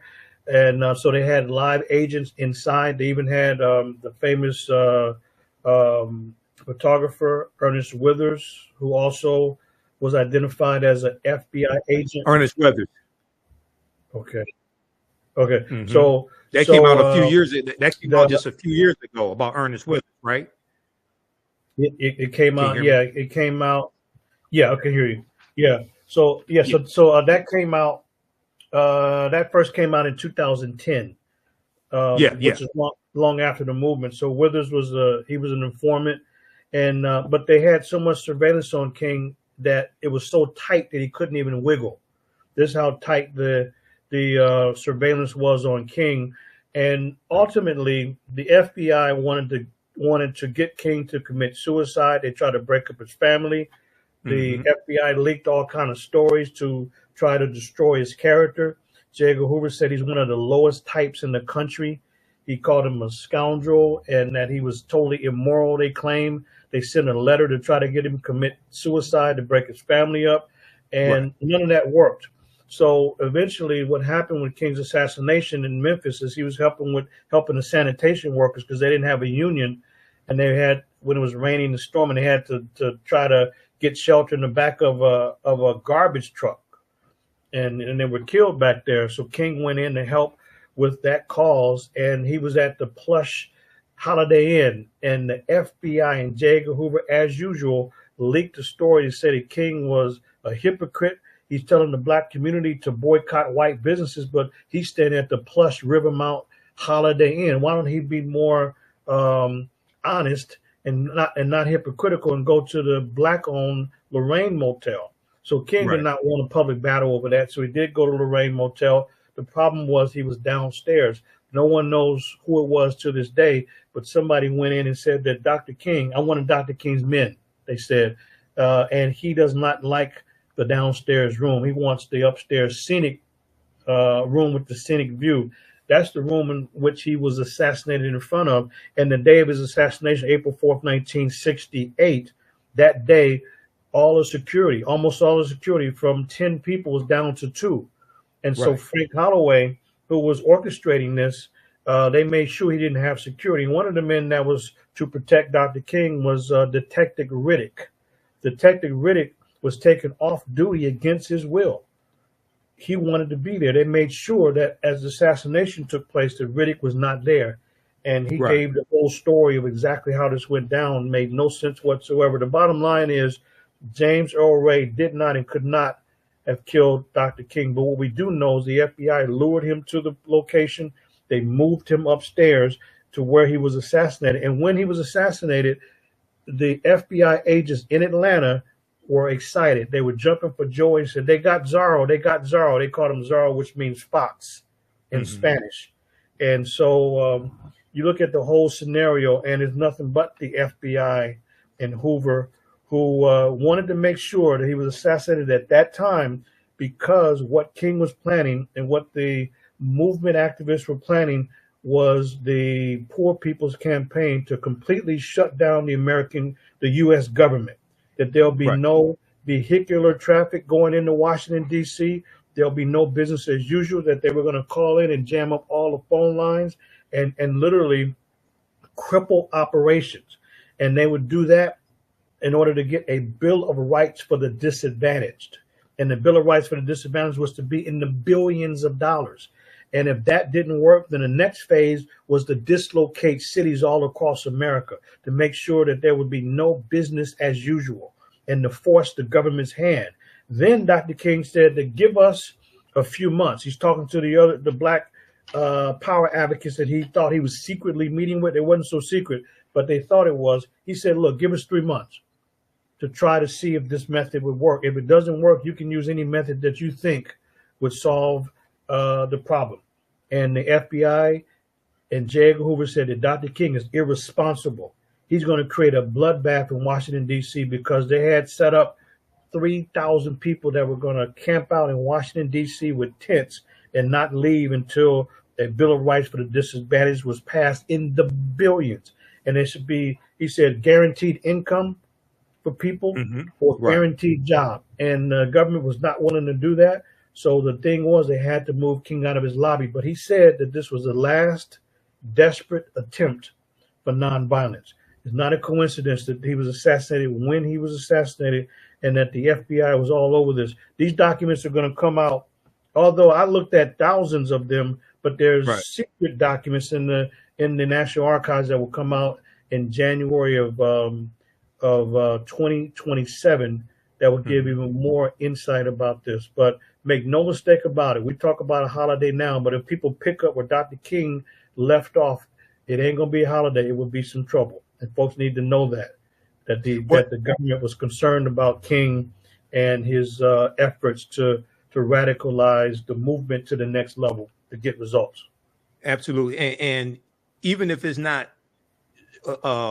some trouble, we should spend the day studying Dr. King and the movement and getting the truth, not this watered down Santa Clausification of Dr. King, not this nonsense that they flood us with.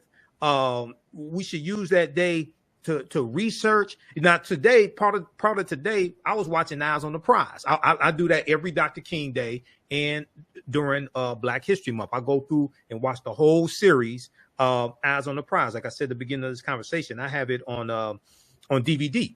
Okay, I bought the box set. All right. Okay. Well, look, brother, we appreciate you coming on today, sharing this valuable information with us. Everybody visit his website, advancingtheresearch.org, advancingtheresearch.org. Support Professor Manu Ampim, because brothers like he and I, we don't get funding from billionaires and millionaires and things like that. We don't get that. We get probably more opposition than anything. So, and do you get invited to speak at Dr. King Day celebrations? Well, I told the folks on Dr. King's birthday that, I appreciate you all reading I Have a Dream speech. There was some errors and some omissions. Right. You're probably not going to invite me back, so let me lay it out. The real Dr. King, the man and activist versus King the myth. Yeah, they do, but in those kind of corporate settings and academia, they like the fun, soft events. But I know one thing: a lot of those executives and high up administrators were a little bit uncomfortable. What I did notice that they were highly attentive, and I saw a lot of positive head nodding. That doesn't mean they're going to invite me back, right? But it does mean that something sunk in, because documentation beats conversation every day of the week. So yes, brother. So I appreciate it, and and so folks can look me up. Also, thank you, Sister Ray. Yeah, my book, A History of African Civilizations. Yeah, History of African Civilizations. So you can get that. So it's not only a textbook, but it's also for the community as well. And it's a lot of my work on ancient classical African civilizations, Kush, Nubia, Kemet, and the other ones on the African continent. So and they can get that from your website. They can get that from your website.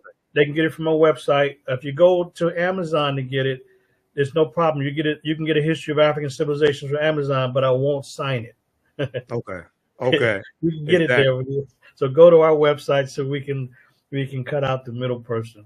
For sure. Exactly. Well, look, brother, it's always good to have you on. I think people learned more today about Dr. King they probably learned in the last 10 years. So once again, and the phrase he just used, that's where I get proper documentation ends all conversation. I modified his phrase and made it my own. That's where that comes from, Professor Manu and Pim. I say proper documentation ends all conversation. All right, brother. You have a good day, brother. Hotep. Peace. You too. Hotep. All right, peace. All right. All right, stand by, everybody. Okay, so that was Professor Manu and Pim. We always enjoy having that brother on. You see, he's a wealth of knowledge. Okay, that brother's a wealth of knowledge. All right, a couple things. First of all, I want to get to some breaking news, some new developments here. But also, if you like this type of information, if you learned anything today, please financially support the African History Network. This helps us keep doing the research, stay on the air, keep broadcasting, pay some of the bills, etc. Okay, because I don't have millionaires and billionaires behind me supporting me. I don't get invited usually to speak at Dr. King Day celebration. Nobody called me to speak for Dr. King Day. Somebody has called me for Black History Month. Nobody called me to speak for Kwanzaa. I got probably more in-depth information dealing with Kwanzaa, the African origins of Kwanzaa, things of this nature. But I was going to talk about Project 2025 and what to prepare for 2025. I was going to incorporate that into my Kwanzaa presentation. Nobody called me to speak at Kwanzaa celebrations anyway either. I can't figure that one. Well, I can figure it out, but we're not going to go there. So you can support us, and also at our website, AfricanHistoryNetwork.com. So if you like this type of information that we deal with here at the African History Network, register for the online history classes that I teach. Right now it's on Saturdays. It's Ancient Kemet, the Moors, and the Ma'afa, understanding the transatlantic slave trade, what they didn't teach you in school. Okay, we deal with thousands of years of history, what leads up to the transatlantic slave trade taking place. Also, my lectures in digital download format are here as well. But this class, we do thousands of years of history, what leads up to the transatlantic slave trade taking place. Click right here, register here. We do the sessions live. All the sessions are archived and recorded. You can go back and watch it anytime. I've been teaching this class on and off since 2017. The class has evolved immensely since 2017. Okay, so we do there are 200 slides, over 200 slides in the class. I put together all the slides. There are 80 to 100 articles that we reference in the class, 15 books that we reference. You don't have to buy any of the books. I show you excerpts on the screen. Also, the video clips that I share of interviews I've done with people, historians, and some of my teachers like Professor James Small, Professor Kaba Kamene, Anthony Browder, Renoka Rashidi, and others. You can use this information with your children. I would say the content is PG-13. Okay. So it's not overly graphic. I don't do a lot of cursing, anything like that. You can download the lesson plan here. So we have a laid out lesson plan for each class session. All right. So we deal with thousands of years of history, what leads up to the transatlantic slave trade taking place. You can support the African History Network, $ the AHN show through Cash App. You want to do $5, $10, $15, $25, $100. That definitely helps us keep financing the research and stay on the air, keep broadcasting. And then also through PayPal, paypal.me/the AHN show. Here's our link right here. My lectures, we have them in digital download format and on DVD. So when you scroll down, we have that information here also. Right here. We have a bundle pack on my lectures, 15 lecture download bundle pack. That's on sale, $75, I think it is right now. This is African History Awakens the African Mind from Mental Death. You get 15 of my lectures here. You can get it on DVD or in download format. You can also email me through the website if you have any questions. And then we have my presentations here in we have them here in DVD or digital download format also. Okay. Some of my presentations here as well. All right. Now, let me go to this. Let me go to this breaking news story here. You know, I warned you. First of all, I did not watch the inauguration today. I call it a white supremacist wet dream come true. I ain't watched that bullshit. Okay. And if you saw me on Roland Martin Unfiltered, I think I already said I wasn't going to watch it. But as I explained to people, and you had some people who wanted to be simple Simons and not vote. And I'm neither Democrat nor Republican, but I sure as hell ain't stupid. I can see who's an existential threat to African Americans. Now I have problems with some Democrats and some policies, but I know the MAGA death cult. Okay, I understand that. I know who had an insurrection on January 6, 2021. Okay, I know who tried to overthrow the government. I know who's convicted of 34 felony counts. All right. So I want to go to this here because Donald Trump has done a lot of damage so far since he's been in office. And he just took the oath of office today.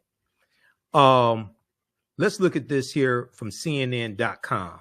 If you haven't been paying attention to the news, and this next 4 years, you're going to really need the information that we provide for you at the African History Network.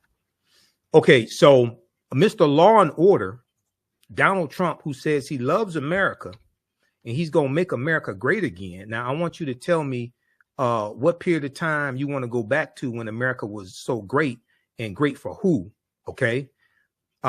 Trump, and this is from CNN. I hate the way CNN does all this. It doesn't populate the way I want it. Trump commutes sentences of Proud Boys and Oath Keepers leaders as he pardons over 1,000 January 6 U.S. Capitol rioters. This is from Monday, January 20th, 2025. Okay, so this is what he did. Okay, these domestic terrorists that tried to overthrow the government. Now, yes, you had people who had different charges. You had some people who the only crime was trespassing. Okay, well, if I remember correctly, that's just a misdemeanor. All right, that's not a violent crime. They just trespass. You had other people breaking out windows. You had 140 police officers assaulted.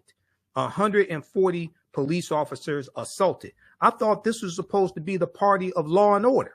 Okay, so let's look at this here from NBCnews.com, because the way CNN, their page populates, I want to show you all of this, and they keep trying to show the ad here.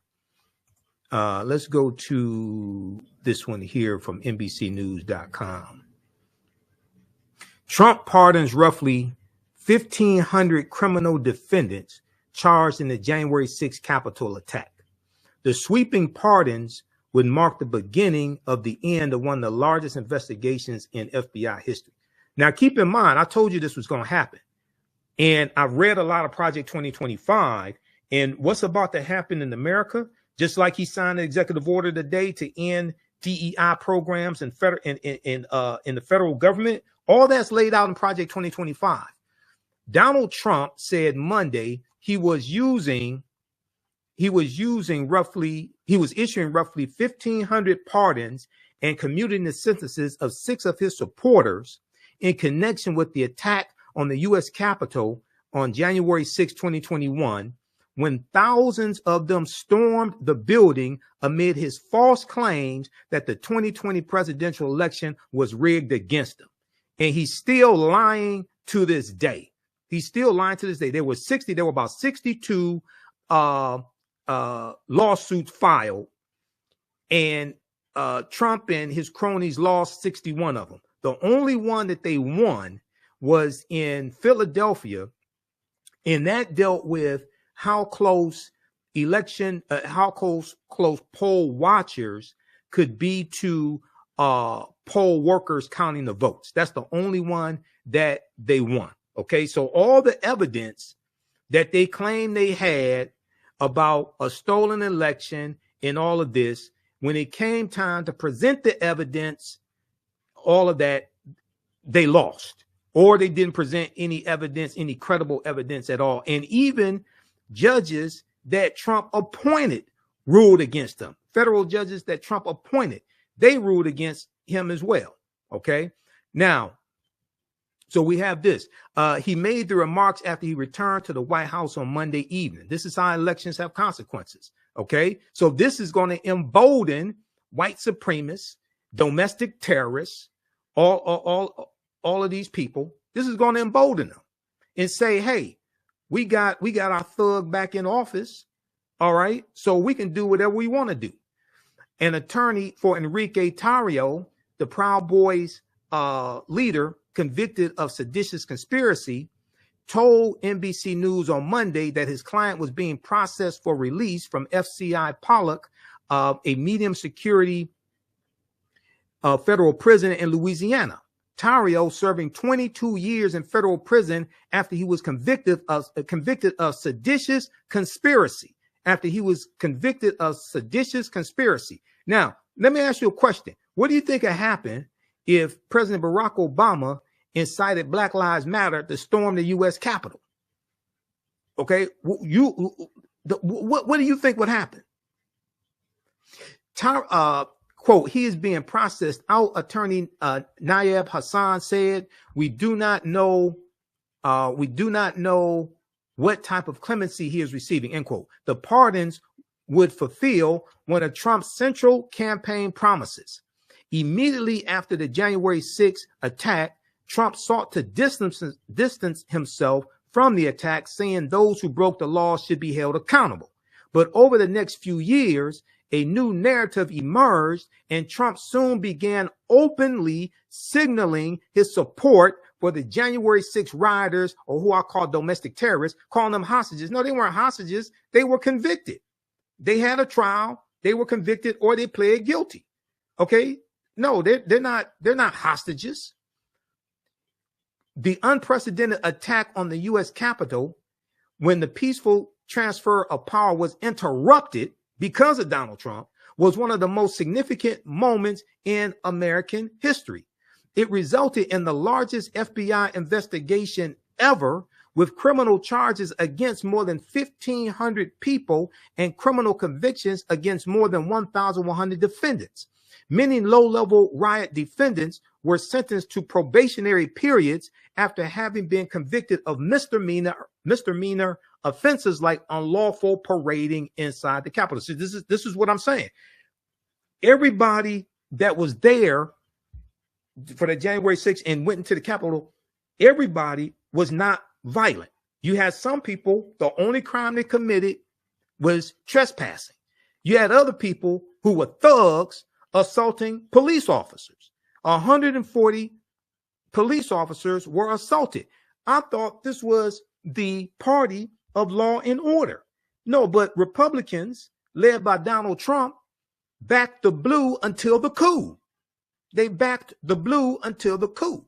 But then they want to come talk to black people about law and order.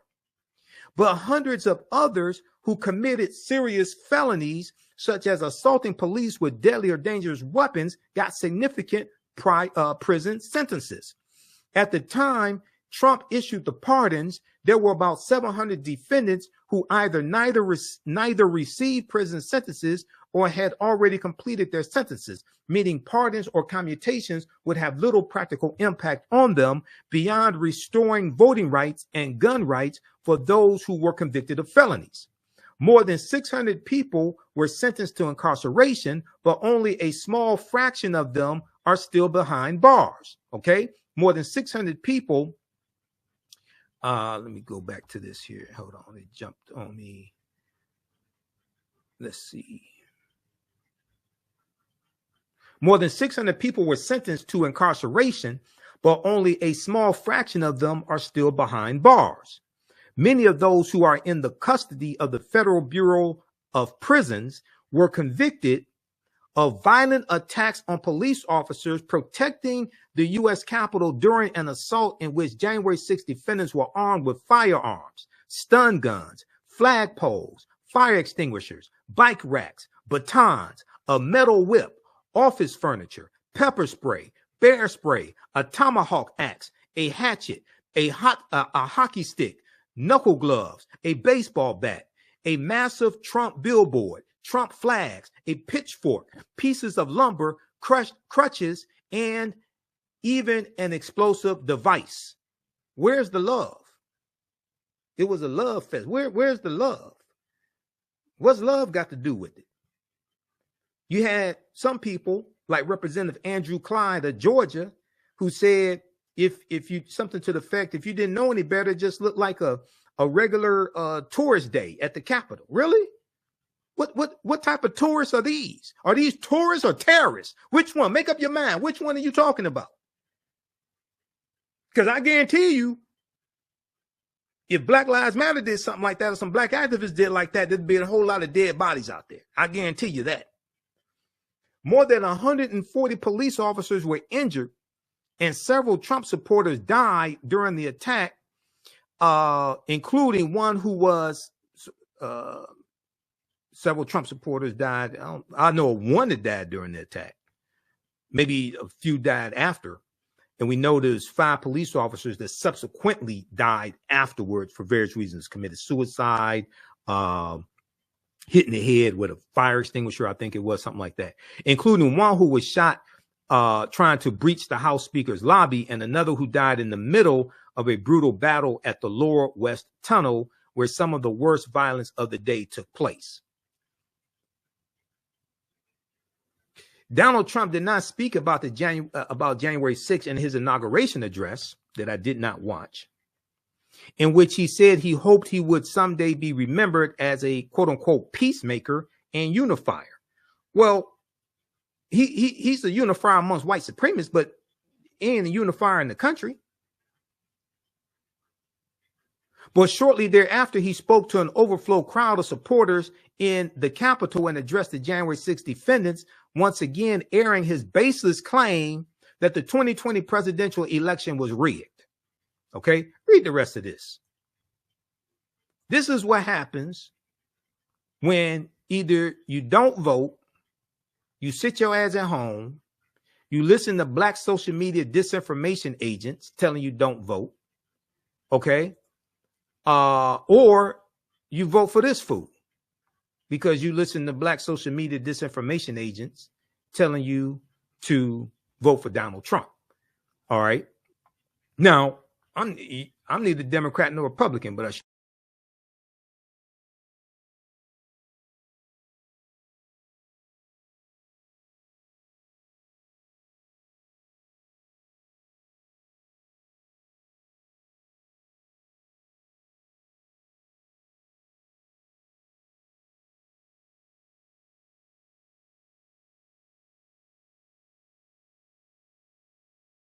okay, I was warning people in 2023 about Project 2025 because it came out in April 2023, and I saw what was coming.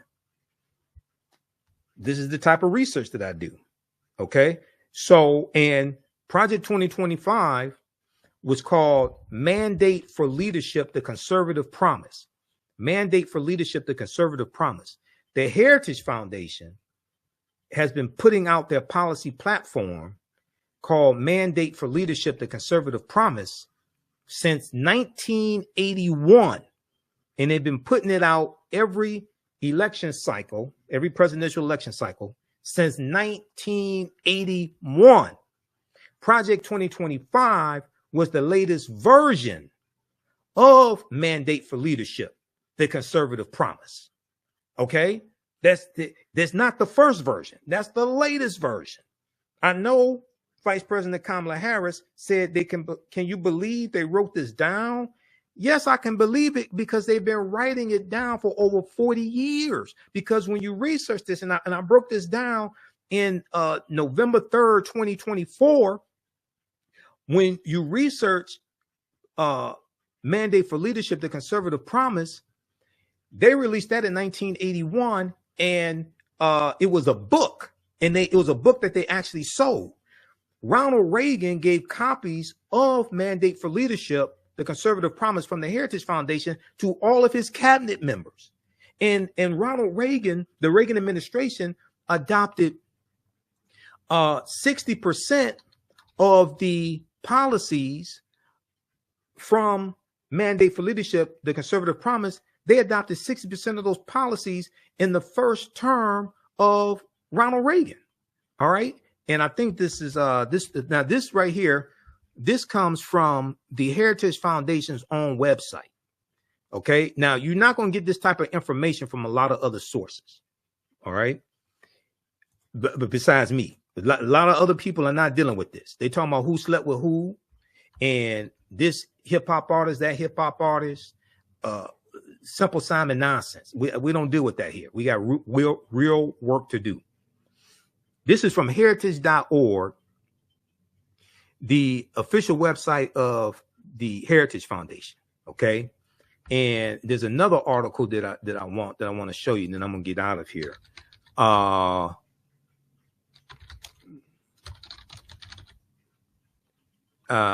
But here, we'll start with this one right here. Reagan and Heritage Foundation, a unique partnership. This is June 7th, 2024. This says here, Ronald Reagan and the Heritage Foundation, it's hard to tell the story of one without much of the others. Heritage Foundation was President Reagan's favorite think tank, and Reagan was the embodiment of the ideas and principles Heritage holds dear. The partnership began in 1980 when the Heritage Foundation provided the president-elect's transition team with, pay attention, detailed policy prescriptions on everything from taxes and regulation to trade and national defense. The published version of these recommendations, the 1,100-page mandate for leadership, was described by United Press International back then as, quote, a blueprint for grabbing the government by its frayed New Deal lapels. New Deal, President Franklin Roosevelt, okay, reversing New Deal policies and also reversing civil rights policies, cutting the social safety net that was helping impoverished African Americans. A blueprint for grabbing the government by its frayed New Deal lapels and shaking out 48 years of liberal policy. End quote. The new president used mandate for leadership to help realize his vision of a world free of communism, an economy that didn't crush people's dreams with high taxes and regulations, and an America the world could admire once again. He, Ronald Reagan, gave copies of Mandate for Leadership to every member of his cabinet. What was the result? Nearly 2/3 of Mandate for Leadership, the conservative promise policy platform, policy book from the Heritage Foundation, nearly 2/3 of Mandate's 2,000 policy recommendations were adopted or attempted by the Reagan administration. So you scroll down, 60% of the suggestions enjoined on the new president were acted upon, which is why Mr. Reagan's tenure was 60% successful. This is what conservative commentator William F. Buckley Jr. said. Okay? The Heritage Foundation been doing this for over 40 years. And a lot of people just found out in July of 2024 when Taraji P. Henson talked about this at the BET Awards. Are you serious? And they've been putting this in writing? I guess the old adage is true. If you want to have something from black people, put it in the book. This is when a lot of people found out about Project 2025, when Taraji P. Henson talked about it at the BET Awards. And that night and the next day, Project 2025 was trending in Google searches. Okay, so we have that. And now I know Donald Trump lied and said he didn't know anything about Project 2025. That's a damn lie, because there was 140 people that worked in the first Trump administration that helped write Project 2025. I broke all the go watch my video where I deal with how it was exposed on Fox Business News in 2018, and they broke down the connection between the Heritage Foundation and the Trump administration. And they talk about how in Trump's first year in office, they adopted, the Trump administration adopted 64% of the policies of Mandate for Leadership, the Conservative Promise from the Heritage Foundation. So you don't know about Project 2025, but you implemented all this from the Heritage Foundation back then. And in 2017, Trump spoke at the Heritage Foundation's conference. He knows Kevin Roberts, the president of the Heritage Foundation. J.D. Vance wrote the foreword to Kevin Roberts' book that's about to come out. You think these people ain't all in the bed together? And there's a history of this. Okay, now let's look at this one. This is from the Heritage Foundation's website. I can go to their sources and show you the skullduggery and what's going on. This isn't NBC News or ABC or something. This isn't some liberal source. This is right from the Heritage Foundation's own website. Everybody watching, who has shown this to you before besides me? Who has shown this to you? All these black social media platforms out here. Who has shown this to you before besides me? And I broke all this stuff down on my show November 3rd, 2024. And we've been re-airing that. Trump administration embraces Heritage Foundation policy recommendations. January 23rd, 2018. January 23rd, 2018. Okay? 1 year, this is what it says. 1 year after taking office, Donald Trump and his administration have embraced nearly 2/3 of the policy recommendations from the Heritage Foundation's Mandate for Leadership. Now, all of a sudden, you have amnesia and don't know who the Heritage Foundation is, don't know nothing about Project 2025, but Project 2025 is the latest version of Mandate for Leadership, the Conservative Promise. All of a sudden, you don't know nothing. The Mandate for Leadership series includes 5 individual publications totaling approximately 334 unique policy recommendations. Analysis completed by Heritage determined that 64% of the policy prescriptions were included in Donald Trump's budget for implemented through regulatory guidance or under consideration for action in accordance with the Heritage Foundation's original proposal. This was just in the first year of the first Trump administration. This was in 2018. Okay. An analysis completed by the Heritage Foundation determined that 64% of the policy prescriptions from Mandate for Leadership, the Conservative Promise, were included in Trump's budget, implemented through regulatory guidance, or under consideration for action in accordance with the Heritage Foundation's original proposals. Quote, President Trump had an extraordinary successful first year. No, he didn't, says Thomas Binion, director of congressional and executive branch relations at the Heritage Foundation. He put a conservative on the Supreme Court, stolen seat, Neil Gorsuch, stolen seat from President Barack Obama, because Republicans took back control of the U.S. Senate in 2014, and Mitch McConnell and Republicans blocked 103 federal judge nominations from President Barack Obama and blocked Merrick Garland as Obama's Supreme Court nomination. I wasn't a big cheerleader for Merrick Garland, but Merrick Garland would be much better on the Supreme Court than Neil Gorsuch.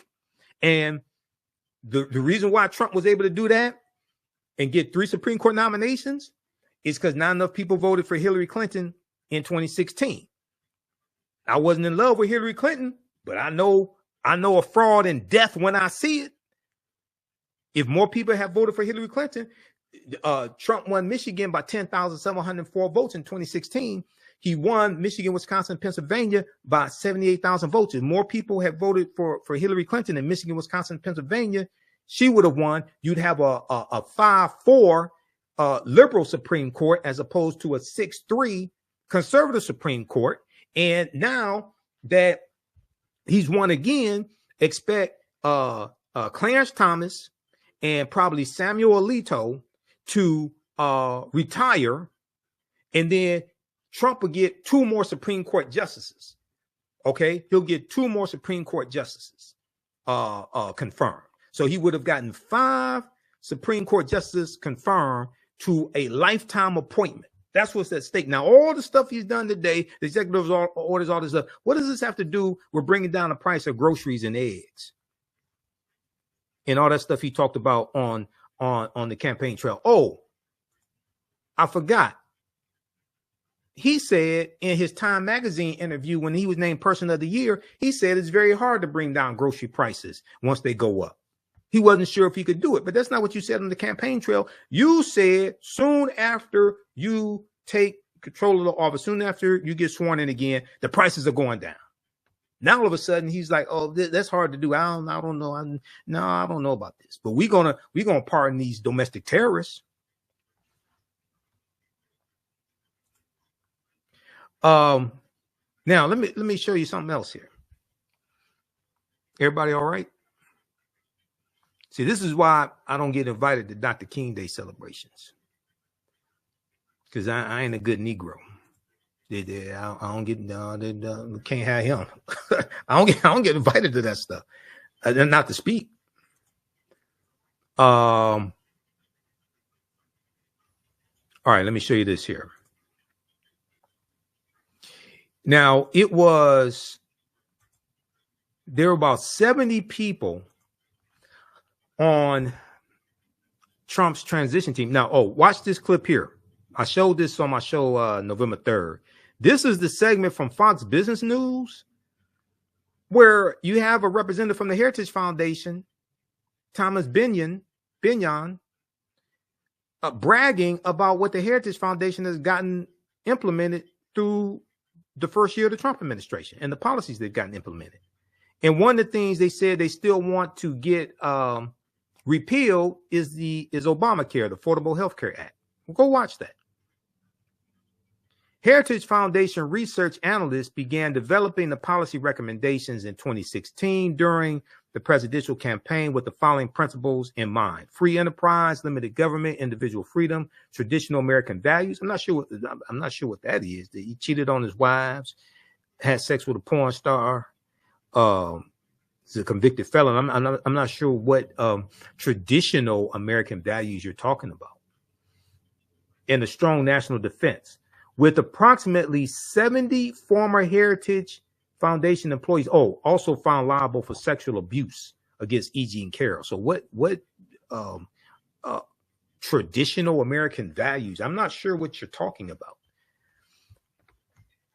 With approximately 70 former Heritage Foundation employees working for the Trump transition team or as part of the administration, the policy recommendations have served as guidelines for reducing the size and scope of the federal government through specific and detailed actions. So the transition team was in 2016 to early 2017. That's after the November 2016 election up until, January 20th, 2017, when he took the oath of office.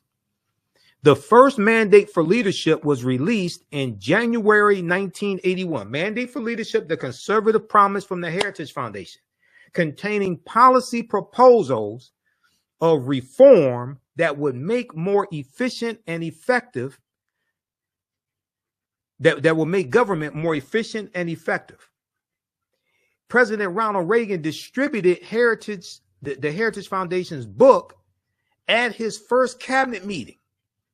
Read the rest of this. You know how long this has been going on? And people just found out from Taraji P. Henson at the BET Awards. And they put all this in writing, and still not enough of us voted to stop this nonsense. Examples of some of the most notable policy recommendations and their adoption or implementation by the Trump administration include leaving the Paris Climate Accord in August 2017. Now Trump just signed an executive order, or he's about to sign one, to remove the U.S. again from the Paris Climate Accord because Joe Biden put us back into that. In August 2017, Trump announced the U.S. was ending its funding and membership in the Paris Agreement on climate change. Donald Trump is a climate change denier. Repealing net neutrality, December 2017. Reshaping national monuments, reinstating the Mexico City policy, increasing military spending, reforming temporary assistance for needy families program, TANF. The Trump administration adopted and is in favor of strengthening existing work requirements in order to receive benefits. Okay, but most of the people receiving those benefits for needy families, things like that, those are majority of them work. They're the working poor. Okay, read the rest of this here. Now,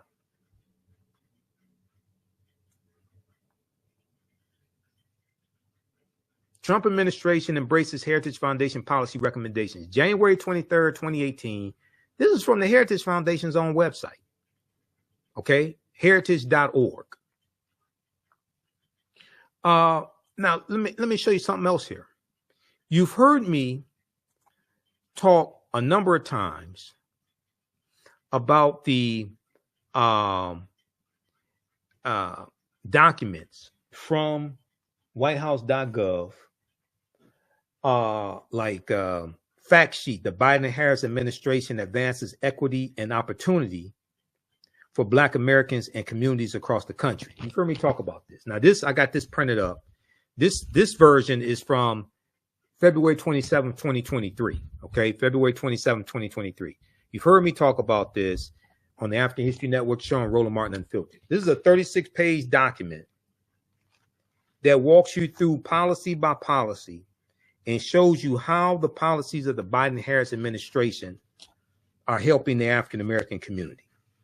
Okay?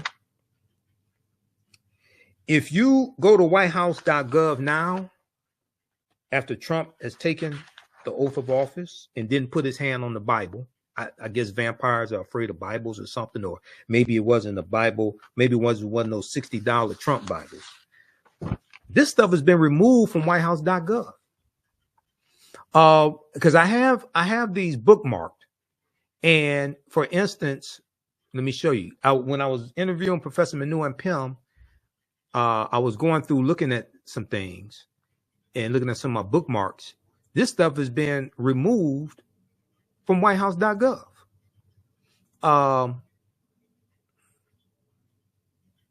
Because he just signed an executive order. He just signed an executive order banning diversity, equity, and inclusion from federal policies and federal departments. Okay, so if we look at this here,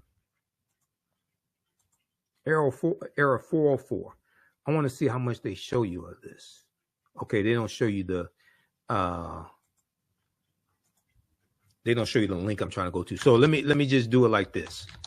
Okay, if we just Google or use Yahoo, how have the policies of the Biden-Harris administration